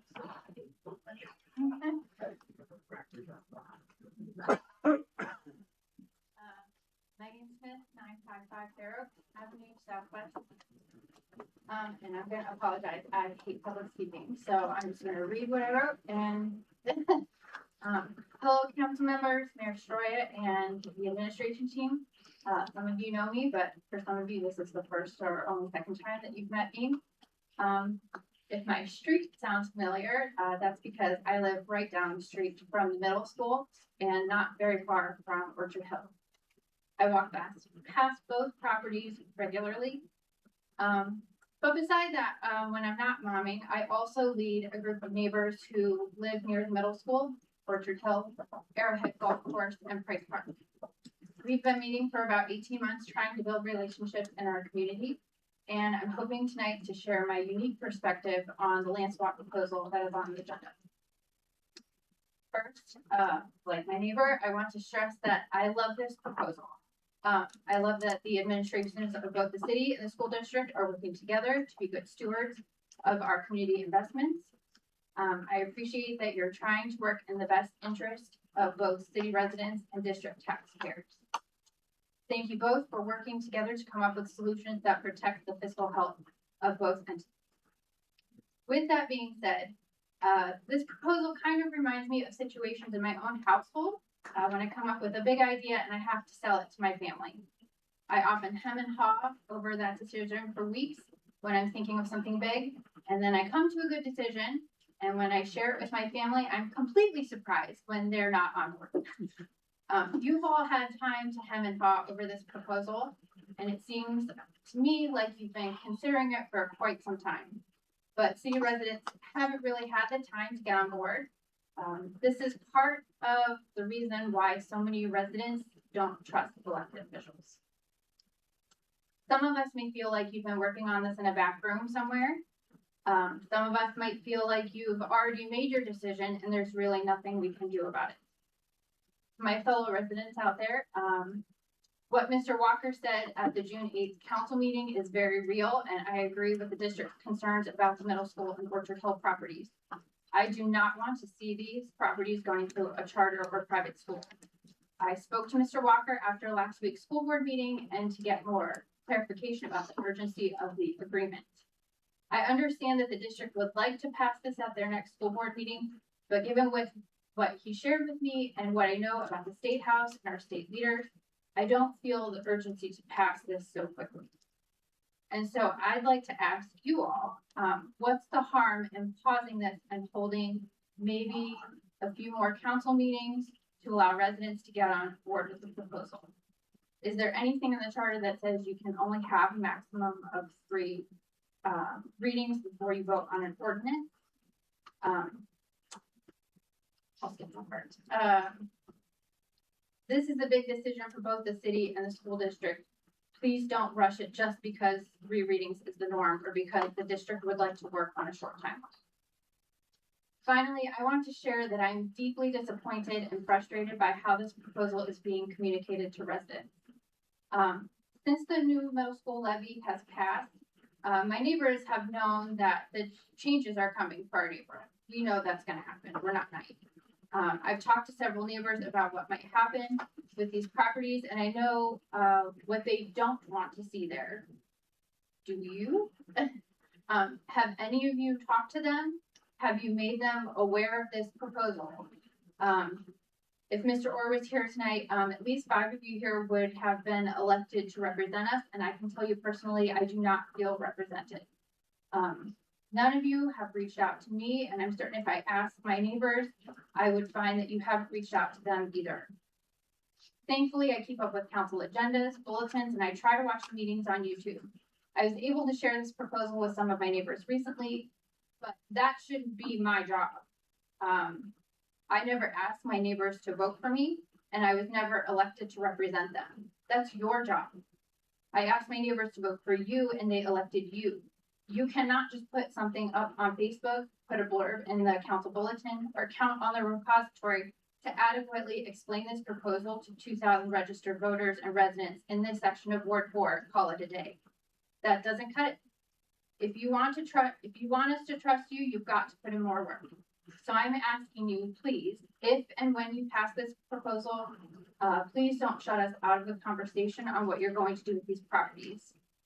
Please engage us in discussion just as much as you tried to engage residents on the Parks Master Plan we heard earlier tonight, or the community envisioning session for downtown Main Street. Because while you all get to make okay, can I finish up? Just I promise I'll be real quick. 30 seconds. You got less than that. Sure. Okay. While you all get to make the final decision, we're the ones that actually live there. And so, and we have to live with that decision long term. So I'm committing to you publicly tonight. I will help you hold meetings. I will knock doors, hold discussions, so that you can actually give our neighbors a chance to be involved in these discussions. Thank you. Thank you. Thank you. Any questions? I'm getting to them. No, but we will also be here afterwards. Sure. Please reach out. We'd like to hear the rest of your thoughts.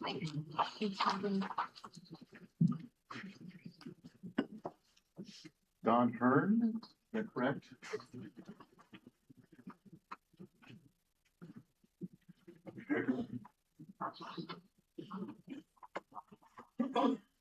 Don Hearn, 1200 Grassley, Southeast. By listening to neighbors around that are going to give part, by part this land. To me, obviously, of this land swap almost seems like a no-brainer. You're giving so many acres as opposed to giving away a very small amount. I love the pool. I use the pool. We talked a lot about parks today. We talked so much of what this community gives to its residents. I was not born here. I came here from a family member that showed me this beautiful town of Washington. I wanted to stay this great community. We've always had the pool. I feel we really need to make sure we replace that. I know a couple of you wanted to put out there, we need to make sure we tell people we might not be able to. I feel like it's a little defeating this early on in the race. We have a few years luckily to think about this and to go with it and work with it. The parks, the facilities we have right here are amazing. Listening to people that are gonna be near these areas that will be developed, I never thought about that, I have to admit. I don't know what that would do to you guys. I fought for my street to stay dead in forever. So I understand when it's gonna affect your community, we do need to make sure we talk. I think it's important to keep an open mind. I feel, I have talked to this council on 2 different occasions for a few different things. Some of you were newer, some of you were not. And I feel this group is listening. I do appreciate that you're trying to listen. We need to make sure we listen to our people close to these pieces of property. But as far as the land swap goes, I just don't know how you can turn that one down. It's free land. We spent millions on land we should never have spent the millions on, and sort of get key land. I just don't see this. Okay, well, thank you. Thank you.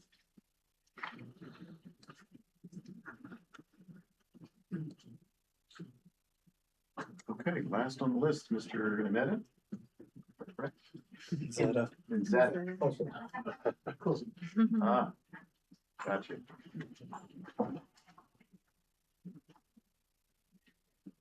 Parking's at a 305 on Street. Previous two speakers captured most of my thoughts here, but what I'd like to reiterate is that we don't have to go quite so fast without covering all of the details for the public. These properties take up a significant amount of property in our community and border a lot of residential property. I think the people who surround those properties ought to know what's going on, ought to have some input. They ought to hear from you, they ought to hear from the administration what the plans are for those properties. It's nice that we got presented a proposed green space plan. I would suggest, though, that the golf course is not just green space, it's a business enterprise and probably should be looked at and evaluated on those terms as well. Because these days, they are really business enterprises more than just green space. I would agree with the mayor that if you take it down to the 9-hole course, you pretty much run the death knell for that course. And the last one's longer after that. But I do think you need to look at it that way.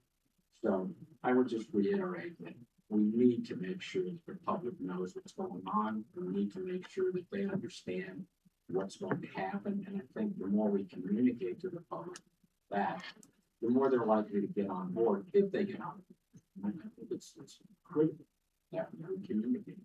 So thank you. Thank you. Thank you. That concludes speakers for legislation on the agenda. Moving into old business. Liam, will you please read the title of ordinance 24-2026? An ordinance amending various provisions of chapter 927 sewer rentals and chapter 937 water rates of the codified ordinances of the city of North Canton to set water and sewer rates for 5 years, effective with the billing cycle that includes January 1st, 2027 through the billing cycle that includes December 31st, 2031. Utilities Committee, Mr. Stocker. Yes, thank you.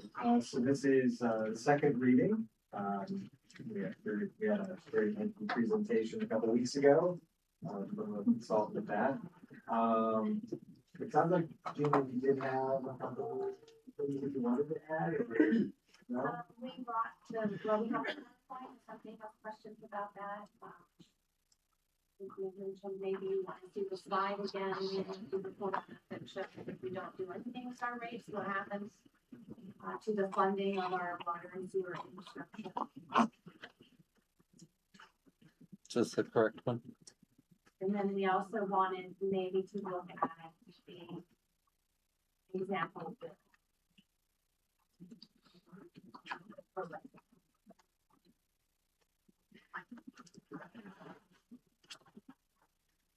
So the typical water and sewer bill on the top chart is for a minimum user, like a minimum that included in your residential bill of 2,000 gallons.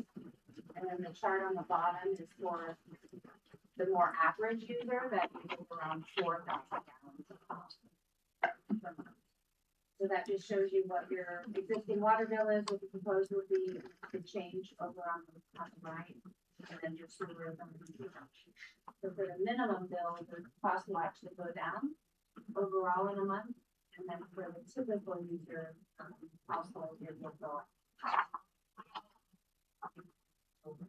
And then we have, after we align the rate structure to be billed by meter size in alignment with the WWA size ratio, I'm starting to speak language, then we would recommend implementing 5% increases for the future cooling years.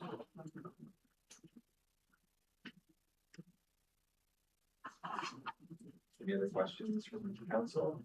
So we have a recording of Mr. McNutt's presentation that we could just play in its entirety right now. Mr. Mayor, that's not acceptable. Sorry, I have to deny that request. I think that one got deleted. I guess, with that, is there a motion to adopt the second reading of ordinance 24-2026? Is there a second? Second. All in favor? Aye. Opposed? Motion passes. Mr. Ott, will you please read the title of ordinance 25-2026? An ordinance authorizing the mayor of the city of North Canton to enter into and execute an agreement for the exchange of real estate with the North Canton City School District and authorizing the transfer of property owned by the city in exchange for property owned by the district and declaring the same to be an emergency. Great. Community Economic Development. As chairperson, I know that I had some conversations with Mr. Segedy about some dollar amounts that we could go from, and you were gonna come back with some information for us. Sure, I'll start off and invite Catherine to fill in any gaps. So I can give you some kind of bookends about the projected value of that land. Maybe just to reiterate quickly what I mentioned last week. You've got the concept of value just in terms of importance to the community. A lot of the speakers spoke eloquently about that. So if the land is a park or a pool, for example, it's extremely valuable. From a revenue producing standpoint, though, it's a cost to the city rather than a revenue. So I wanted to, based on our conversations with council president, just give you a feel for what that land could be worth on the marketplace. When you're looking at that, you're looking at the highest, what appraisers call the highest and best use. If the land were sold for housing, and again, I'm not recommending that any of it be sold for housing, all of it be sold for housing. Again, as all the speakers said, those are future conversations the community should be engaged about. But to give you a sense of what the 14 or so acres at the middle school site plus the 6 or so acres at Orchard Hill, we estimate that land is worth about $2 to $3 million. So just in terms of value, of what it could produce in terms of sale if it were sold for residential purposes. Again, not recommending some, all, any of it be sold for that. But in terms of its potential for bringing in revenue. And so what we did talk a little bit about last week as part of Catherine's presentation is it is a lot of land. If there were future uses that would include parks and green space and perhaps some housing, you could expect some dollar amount less than that $2 to $3 million. But we do think that there's potential if any land were sold for residential purposes, it could bring some revenue into the city. There's also, tax increment financing, where if we had a tax increment financing district, some of the property taxes could be rolled into public improvements. So we needed to improve streets, if we needed to help pay for a pool, for example, or other parks purposes. I won't get into the weeds on TIFs, and I know enough about TIFs to be dangerous. I think it's one step below quantum physics in terms of complexity. Possibly Brendan could speak to it even better, but there are different TIFs under Ohio law that you can create that are used for different purposes in terms of infrastructure. But suffice it to say, and I'll stop there, there is revenue potential for the city from the land.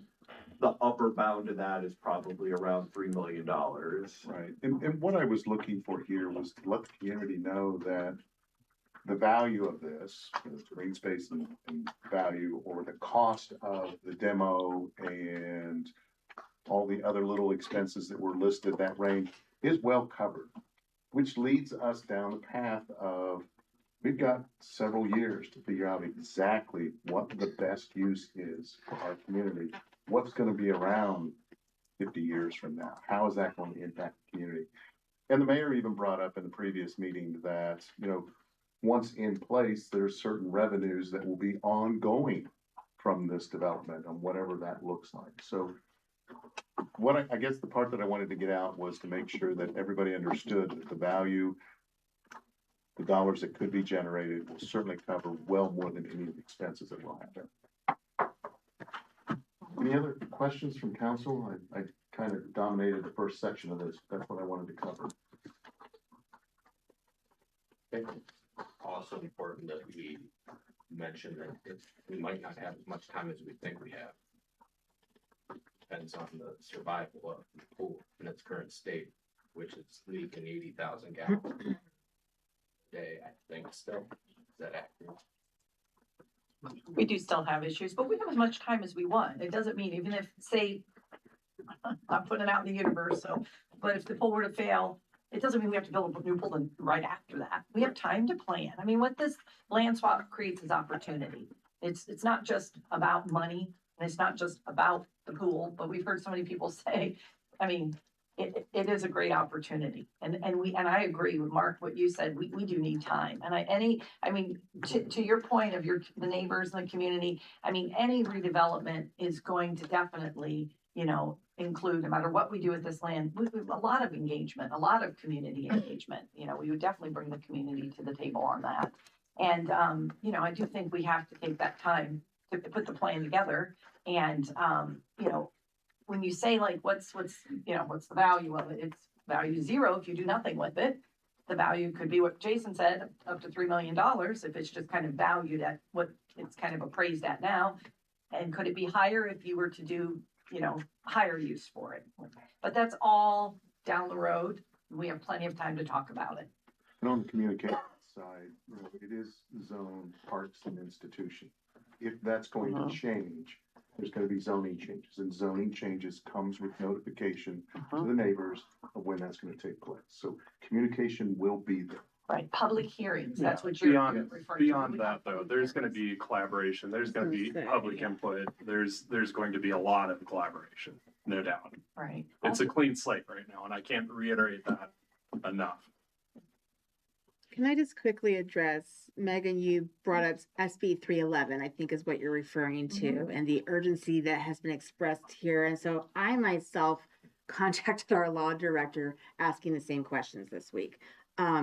it is currently, for those of you who don't know what we're talking about, this is the legislation moving through our state lawmakers wanting to kind of close the loopholes that our school districts can currently utilize. And this truthfully is kind of one of them, is this ability to do land swaps and demos. And they want to close those and make it harder for the schools to do those things with us. And so, there's been some urgency expressed about that. As far as I'm aware, and according to what our law director said, it's gone through our state Senate. It would move to our House next. It has not even been assigned to House committee yet. So, is that going to become a thing in the next 30 days? Not likely. And I agree with what you said. Is it going to happen in 6 months? Probably. I don't believe that the political arena is going to let that go on forever. I don't find that to be a huge deciding factor for me in this land swap piece.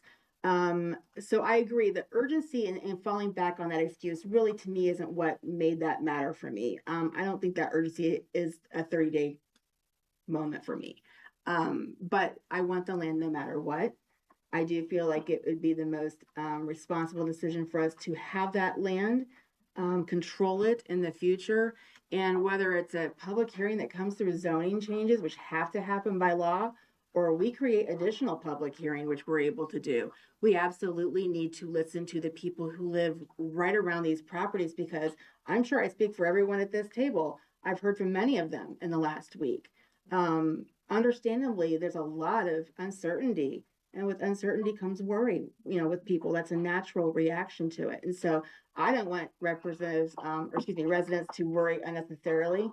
But at the same time, I don't have answers for them, And so that's the hard thing, to have that conversation with residents right now, because I want what's good for the community. I don't want their neighborhood to be unpleasant to them. I want quality of life to matter to you. So we absolutely need to take all those things to heart, and we do need to at least pause and have conversations. So I don't know what the perfect answer is, but I just wanted to address the urgency concept that you brought up. I agree with you on that. And I think all four of you that spoke tonight, I think we all appreciate those remarks that you made, because they are supportive, and it's nice to hear that perspective from people. I just wanted to say that. I would second that, because to me, it's now that I got the answer from the folks that came in and presented tonight on the whole parks plan. If the pool costs the same where it's at or where it goes, it really doesn't make a difference. And if we're going to gain, granted, we'll be losing 5 acres of dogwood, and then we'll be gaining 15 to 20. 4.6 is dogwood. 20.6, then 4.6 is dogwood. 20.3 is what we're getting.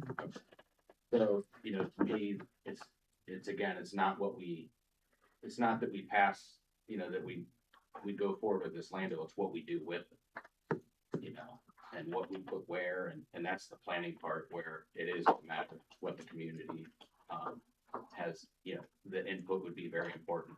And I have talked to a couple people, a person that lives directly next to the school, and he said, please do not put a pool next to my house. I talked to another person, and he said, Andy, please, whatever you do not put a pool next to my house. So I haven't talked to everyone by any means, but I do try to stop them and, kind of get the pulse of the people that are around here. That is the only thing that's important to me, is doing what the majority of people want, or understanding what concerns they have, and then trying to implement that into a bigger picture. But yeah, I don't want to make a decision by myself, but yeah, the land swap, I do think it would be responsible if we did do it. I think that would be a bigger problem, just as far as regret. And yeah, thank you for everyone that spoke, and everyone stayed, shared. Yeah, it's very valuable to have you guys here.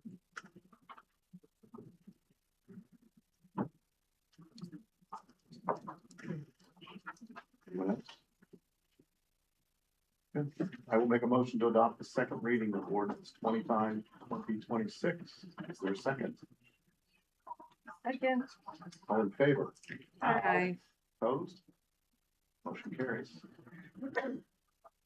Okay, is there a motion to suspend Council Rule 23 to allow for consideration of ordinance 29, 2026, ordinance 30, 2026, ordinance 33, 2026, and ordinance 34, 2026 from the preceding committee of the whole meeting?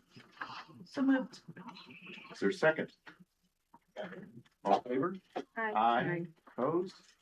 Motion carries. Mr. Ott, please read the title of ordinance 29, 2026.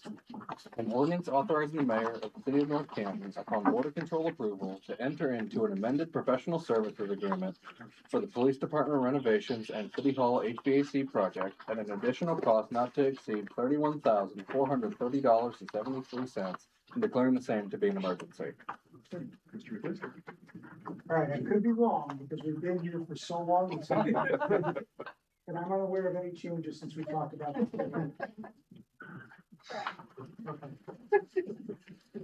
So if we're looking for a Yes. motion, so I'll make a motion that we pass the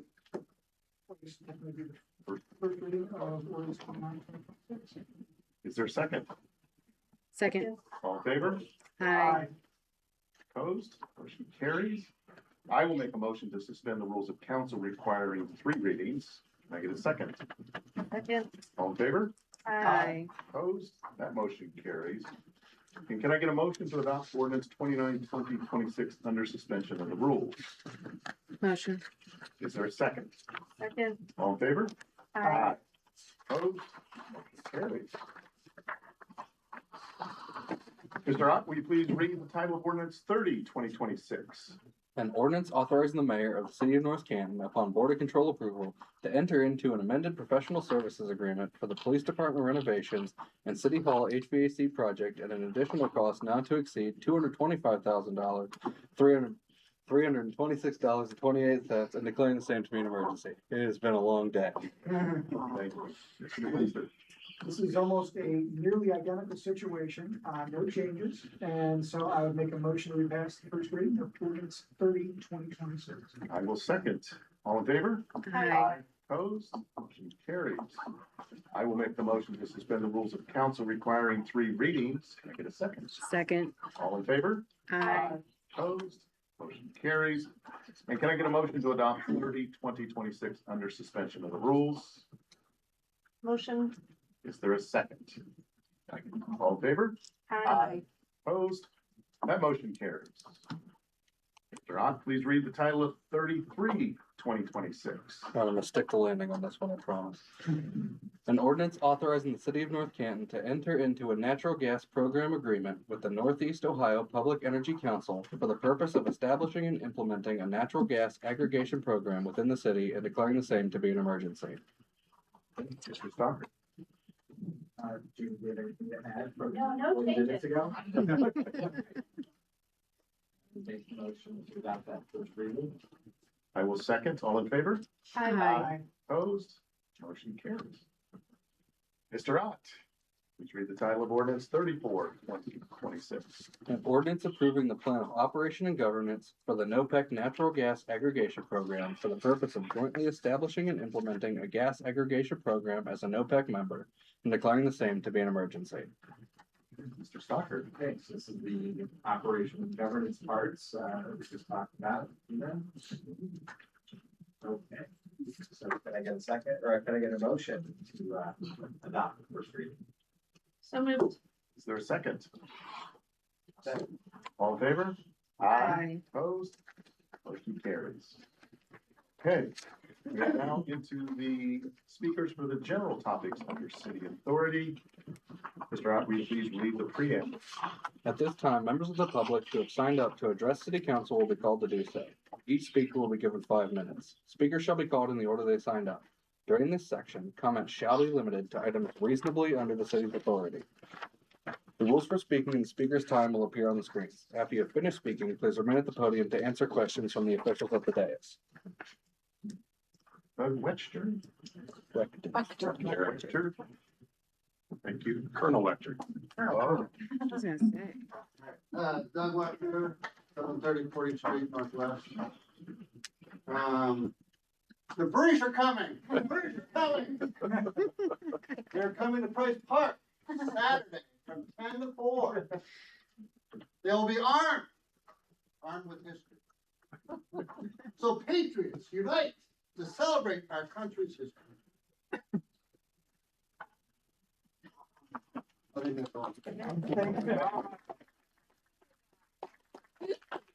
Can I just say that every time I've looked at you in the back, and Doug and I know each other, we're friends.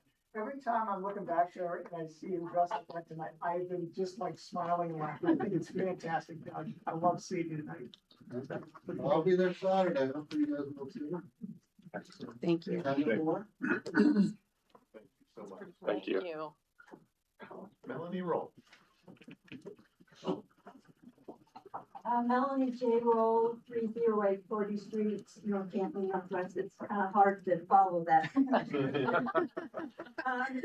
not going to read my prepared statement. I just want to address ordinance 16, 2026. I think I've talked to most of you today about this. I appreciate the changes that were made in the 6 items that I had concerns about, but you changed it from permitted by right to conditional. That will ease some of my concerns. However, I still have concerns about it long-term of who is going to be in the positions that approve these. It still seems like it's an encroachment on neighborhoods. I know that all of you have talked about that and don't seem to think that that would be a problem.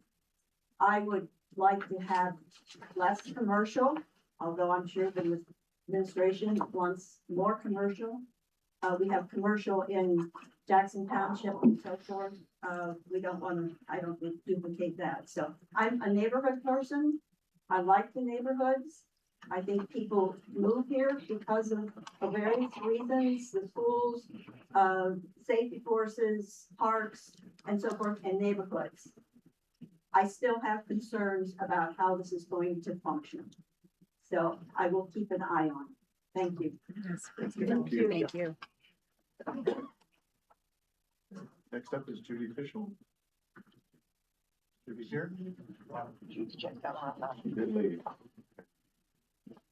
Okay. Next up, Matt Warbaugh.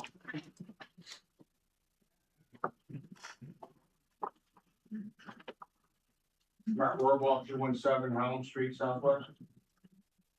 All right, first off, some of you were here last week, and not that you need to know, but after last week, how my speech went up here, I did immediately email a apology to our city administrator. So that has been taken care of. So not many of you needed to know, but you all know that she's been apologized to, and now it's public. Secondly, I just want to come up. I do question. So we've got, we started the whole big topic last week of the swap. Totally for the swap. If that didn't come out last week, I completely support the swap. I understand people's concern to the pool. I have also checked with many of you know, a neighbor of mine is well known in a certain public location very early in the morning, but he clarified for me that the Howard pool did close about 1968. There was no outdoor pool during that time. So there was a number of years with no outdoor pool. You mentioned that you had been to both. He did mention about that same time as when the Y opened their indoor pool. So I guess that kind of helps ease the pain a little bit, but it's still the Y, not public. I want to address, anyhow, like I said, I'm totally for the swap. It's a no-brainer. It's a lot of land. The biggest thing though, I still will say, I waited for more slides after that one slide last week to show multiple ideas of that. Instead, I thought it was one that just literally put the fear in people because while I understand the need for the revenue, it is like the ultimate worst option of the whole thing with building it all up and not utilizing. You look at Canton's parks, they're huge. I know they've got more people down there, more money.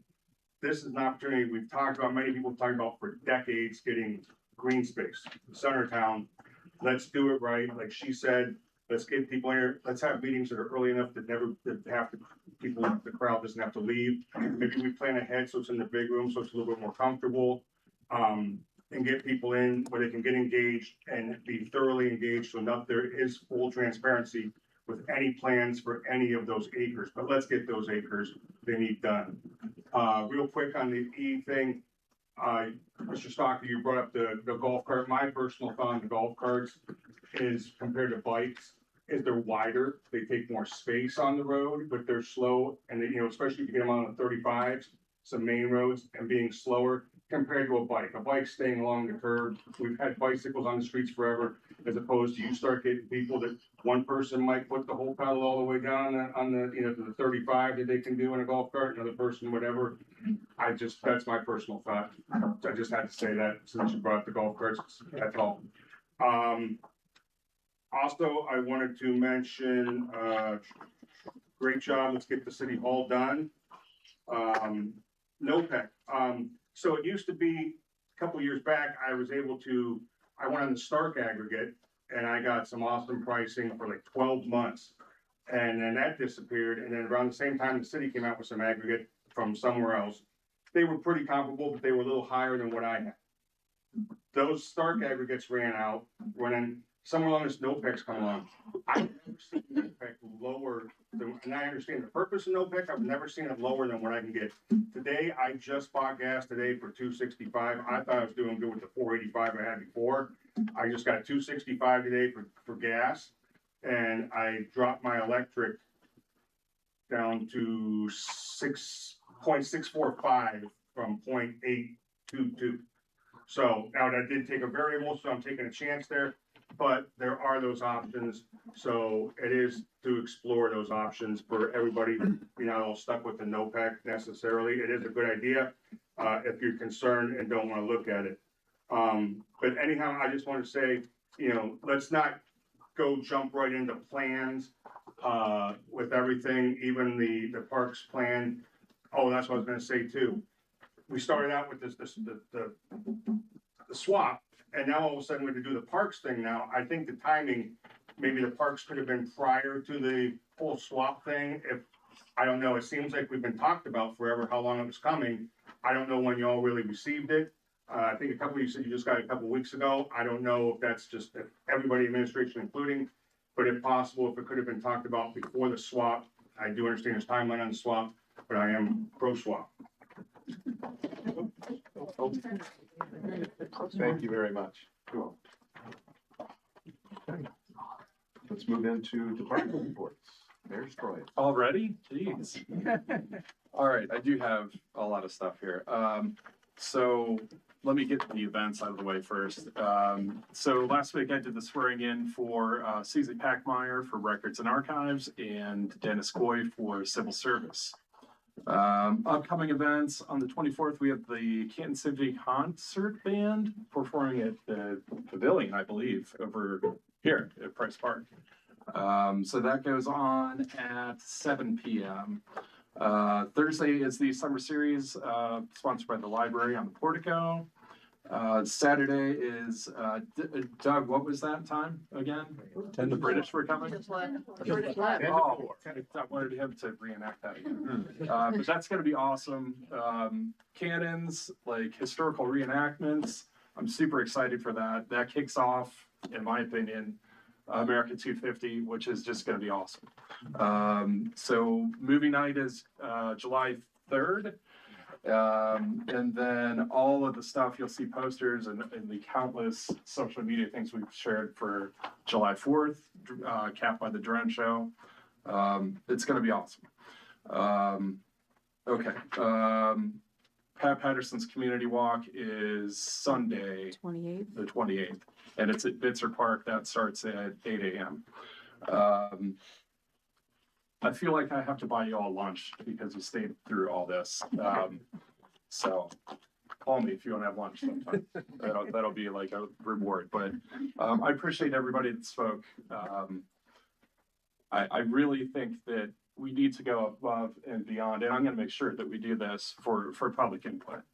Not only because it affects the neighborhoods around it, but this is an opportunity to develop 20 acres. It's transformative.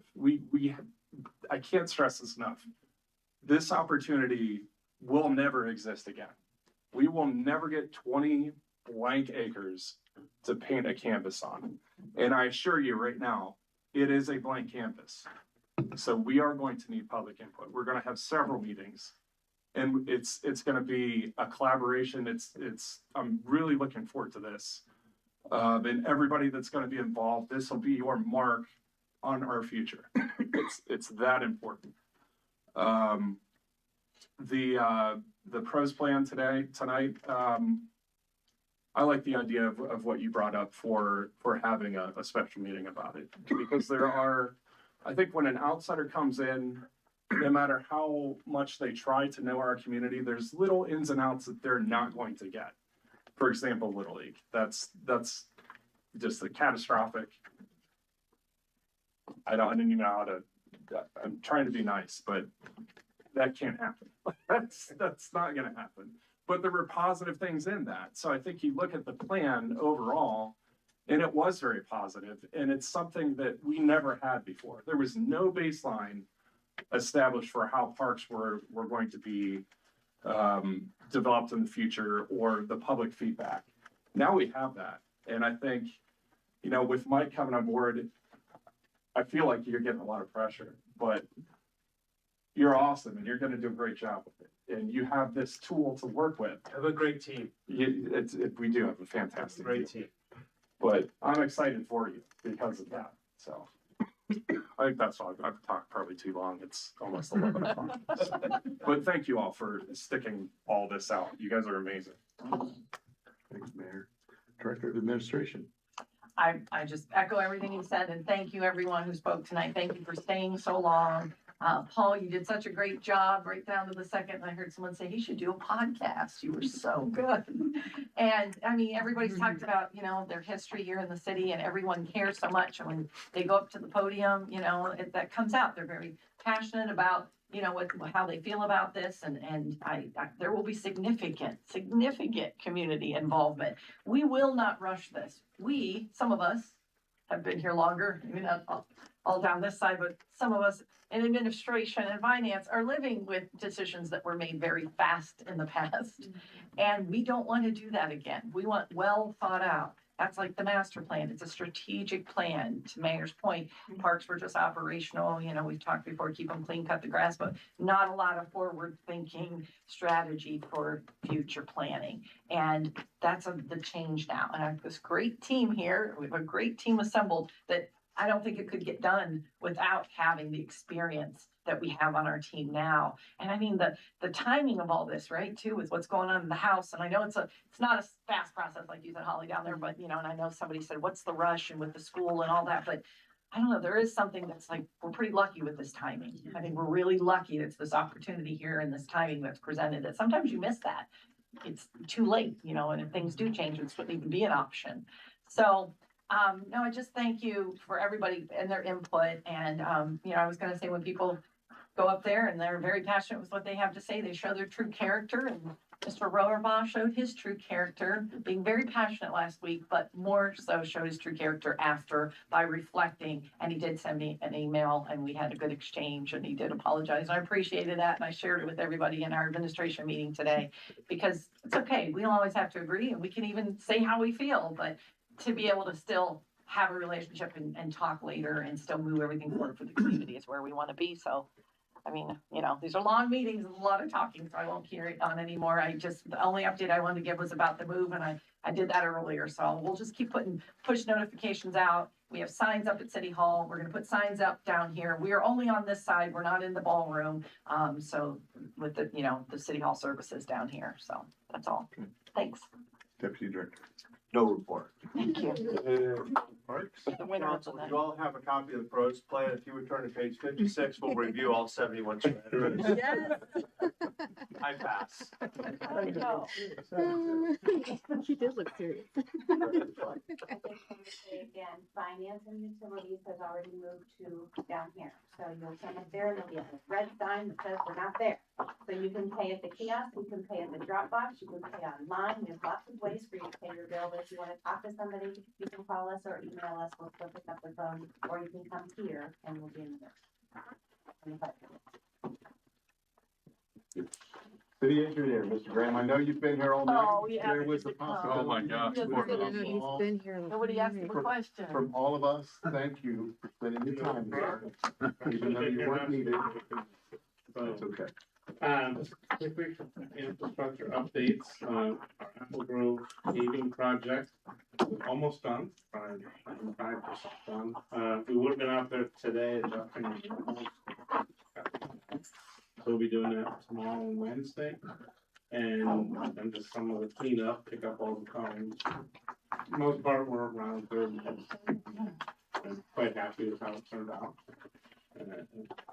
Then also, recall we have our 9th Street Northeast water line and reconstruction project. Our contractor, we opened the bid so long ago, we only got awarded the grant after the fact. So we really can't do anything without just getting the grant. We start until July 1st. He's gonna mobilize and start probably Monday the 6th.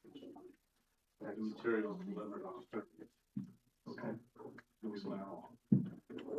Okay. Thank you. All right. Thank you, Rob. Thanks. Thank Rob. you. Thanks, Ray. Okay, council clerk, No report. council report. Mr. McLeister, start us off. All right, well, I had originally guessed 10 o'clock for tonight.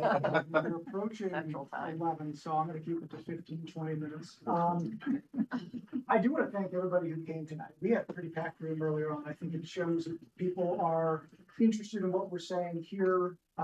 Certainly interested about the land swap and then, interested about the parks plan that was discussed this evening. So I wanna thank everybody who came, and I certainly wanna thank everybody who spoke this evening. Couple things that I just wanted to share is sidewalk over off of Oregon. And Rob and I had a conversation about this earlier, and Catherine and I did. I was contacted by a gentleman, maybe approaching 3 to 4 weeks, something like that. Lives in that neighborhood off on Arnsby, and he's handicapped. He has a wheelchair, and he goes up to Main Street frequently, but the sidewalk did not connect. It was not ADA accessible, and I was completely shocked when he told me that. And then sure enough, we're on the phone together and I pull up a map and it's like, holy cow. So I want to give a big thank you to Catherine and Rob and your staff for looking into this. I drove by today. Actually, Dave King, who was here earlier, he alerted me at the Y on Saturday that actually there was orange flags and orange markings on the ground. I'm like, boy, that's a good sign. And it sounds like Rob has confirmed it. So thank you guys both for getting the ball rolling on that. So I also wanted to share something, and Liam, I asked you to throw together a slide with some photos. You want to pull that up for me? All right, so this past Friday morning, I had a pretty cool opportunity to join some Hoover High School student, join the Hoover High School Student Environmental Awareness Club co-president, Isaac Chewinski, and some other Hoover students at Arrowhead to plant some trees. I've known Isaac and his family for many years. Went to school with his parents, and that was just a couple of years ago. I don't necessarily want to date myself here, but Isaac approached me earlier this year about seeking a grant for planting trees somewhere within the city. With the help of our city administrator, Catherine, we got Isaac in contact with Steve Schenk and the Parks Department. And I wished him luck, and I even promised to help him plant the trees when he won. Well, last week I got a message that Isaac had in fact won the Youth in Action grant for $350 to put towards planting trees in the North Canton community. This was funded by the North Canton Rotary, North Canton Lions Club, and several other donors. This paid for 10 trees, and specifically he wanted me to share that a big thank you goes out to the North Canton Meyer. He was very specific about the fact that they gave him a discount to help him go further, so they're definitely a community partner. So Thursday night, I learned that Friday morning was going to be the scheduled planting time. My son and I showed up eager to plant some trees, but we couldn't find anyone. Isaac wasn't answering his phone. So I want to send a big thank you to the mayor, who was on vacation at Salt Fork, for getting me Steve's number so I could get united and actually get some trees planted. And it's great having colleagues you can count on, especially knowing you'll respond to your texts when they're in southeastern Ohio searching for Sasquatch. Always. For the record, the only reason I said Sasquatch is so Sasquatch removed from the North Canton meeting minutes for all time. So, but thank you, Mike and I were able to connect with the youth and help them out.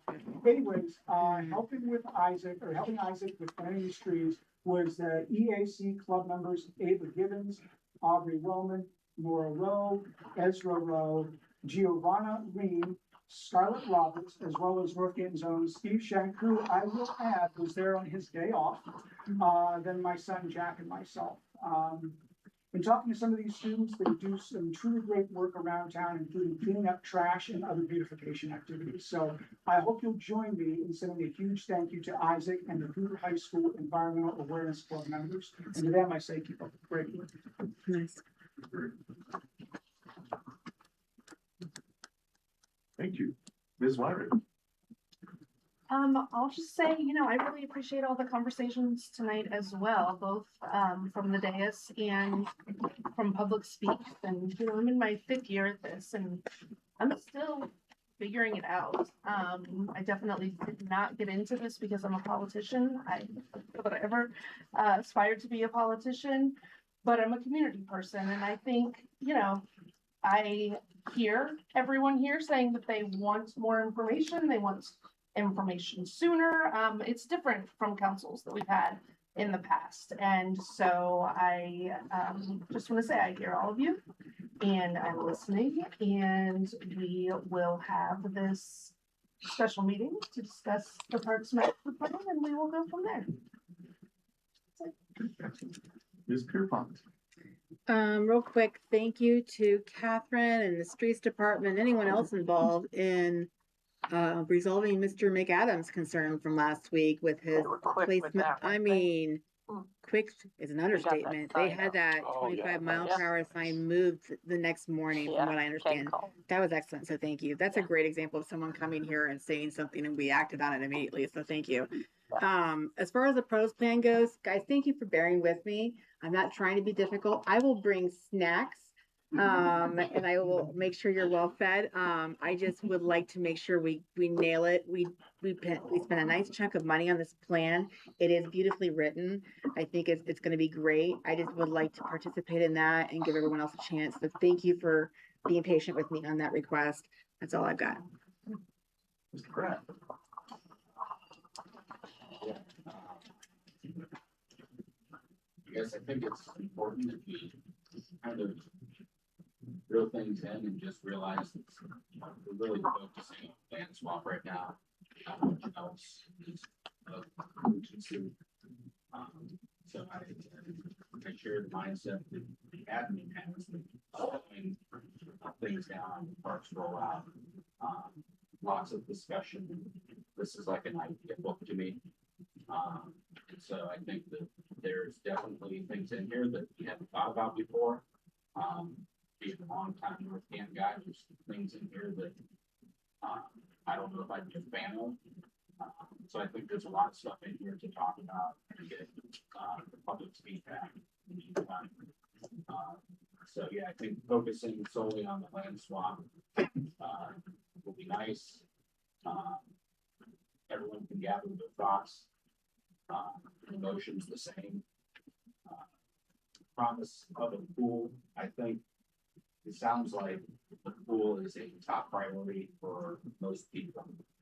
And it'd be nice if we'd be able, if possible, to give a promise that a pool is in the future, regardless of where it lands, that a pool would be, I think that's what people would like to hear, because essentially the land swap would be the end of dog. Essentially be ending in that for up to 4 or 5 years if it makes it. So I think if we can somehow come up with a promise of a pool, for everyone I talk to that loves the pool, they could care less about a golf course. For everyone I talk to about a golf course, they support the pool. So I think both of those are very important to people. But I think we need to promise a pool of some kind somewhere. And now that we know that the minimum cost is $9 million, it doesn't matter where it goes.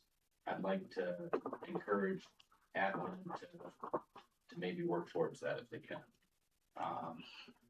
And then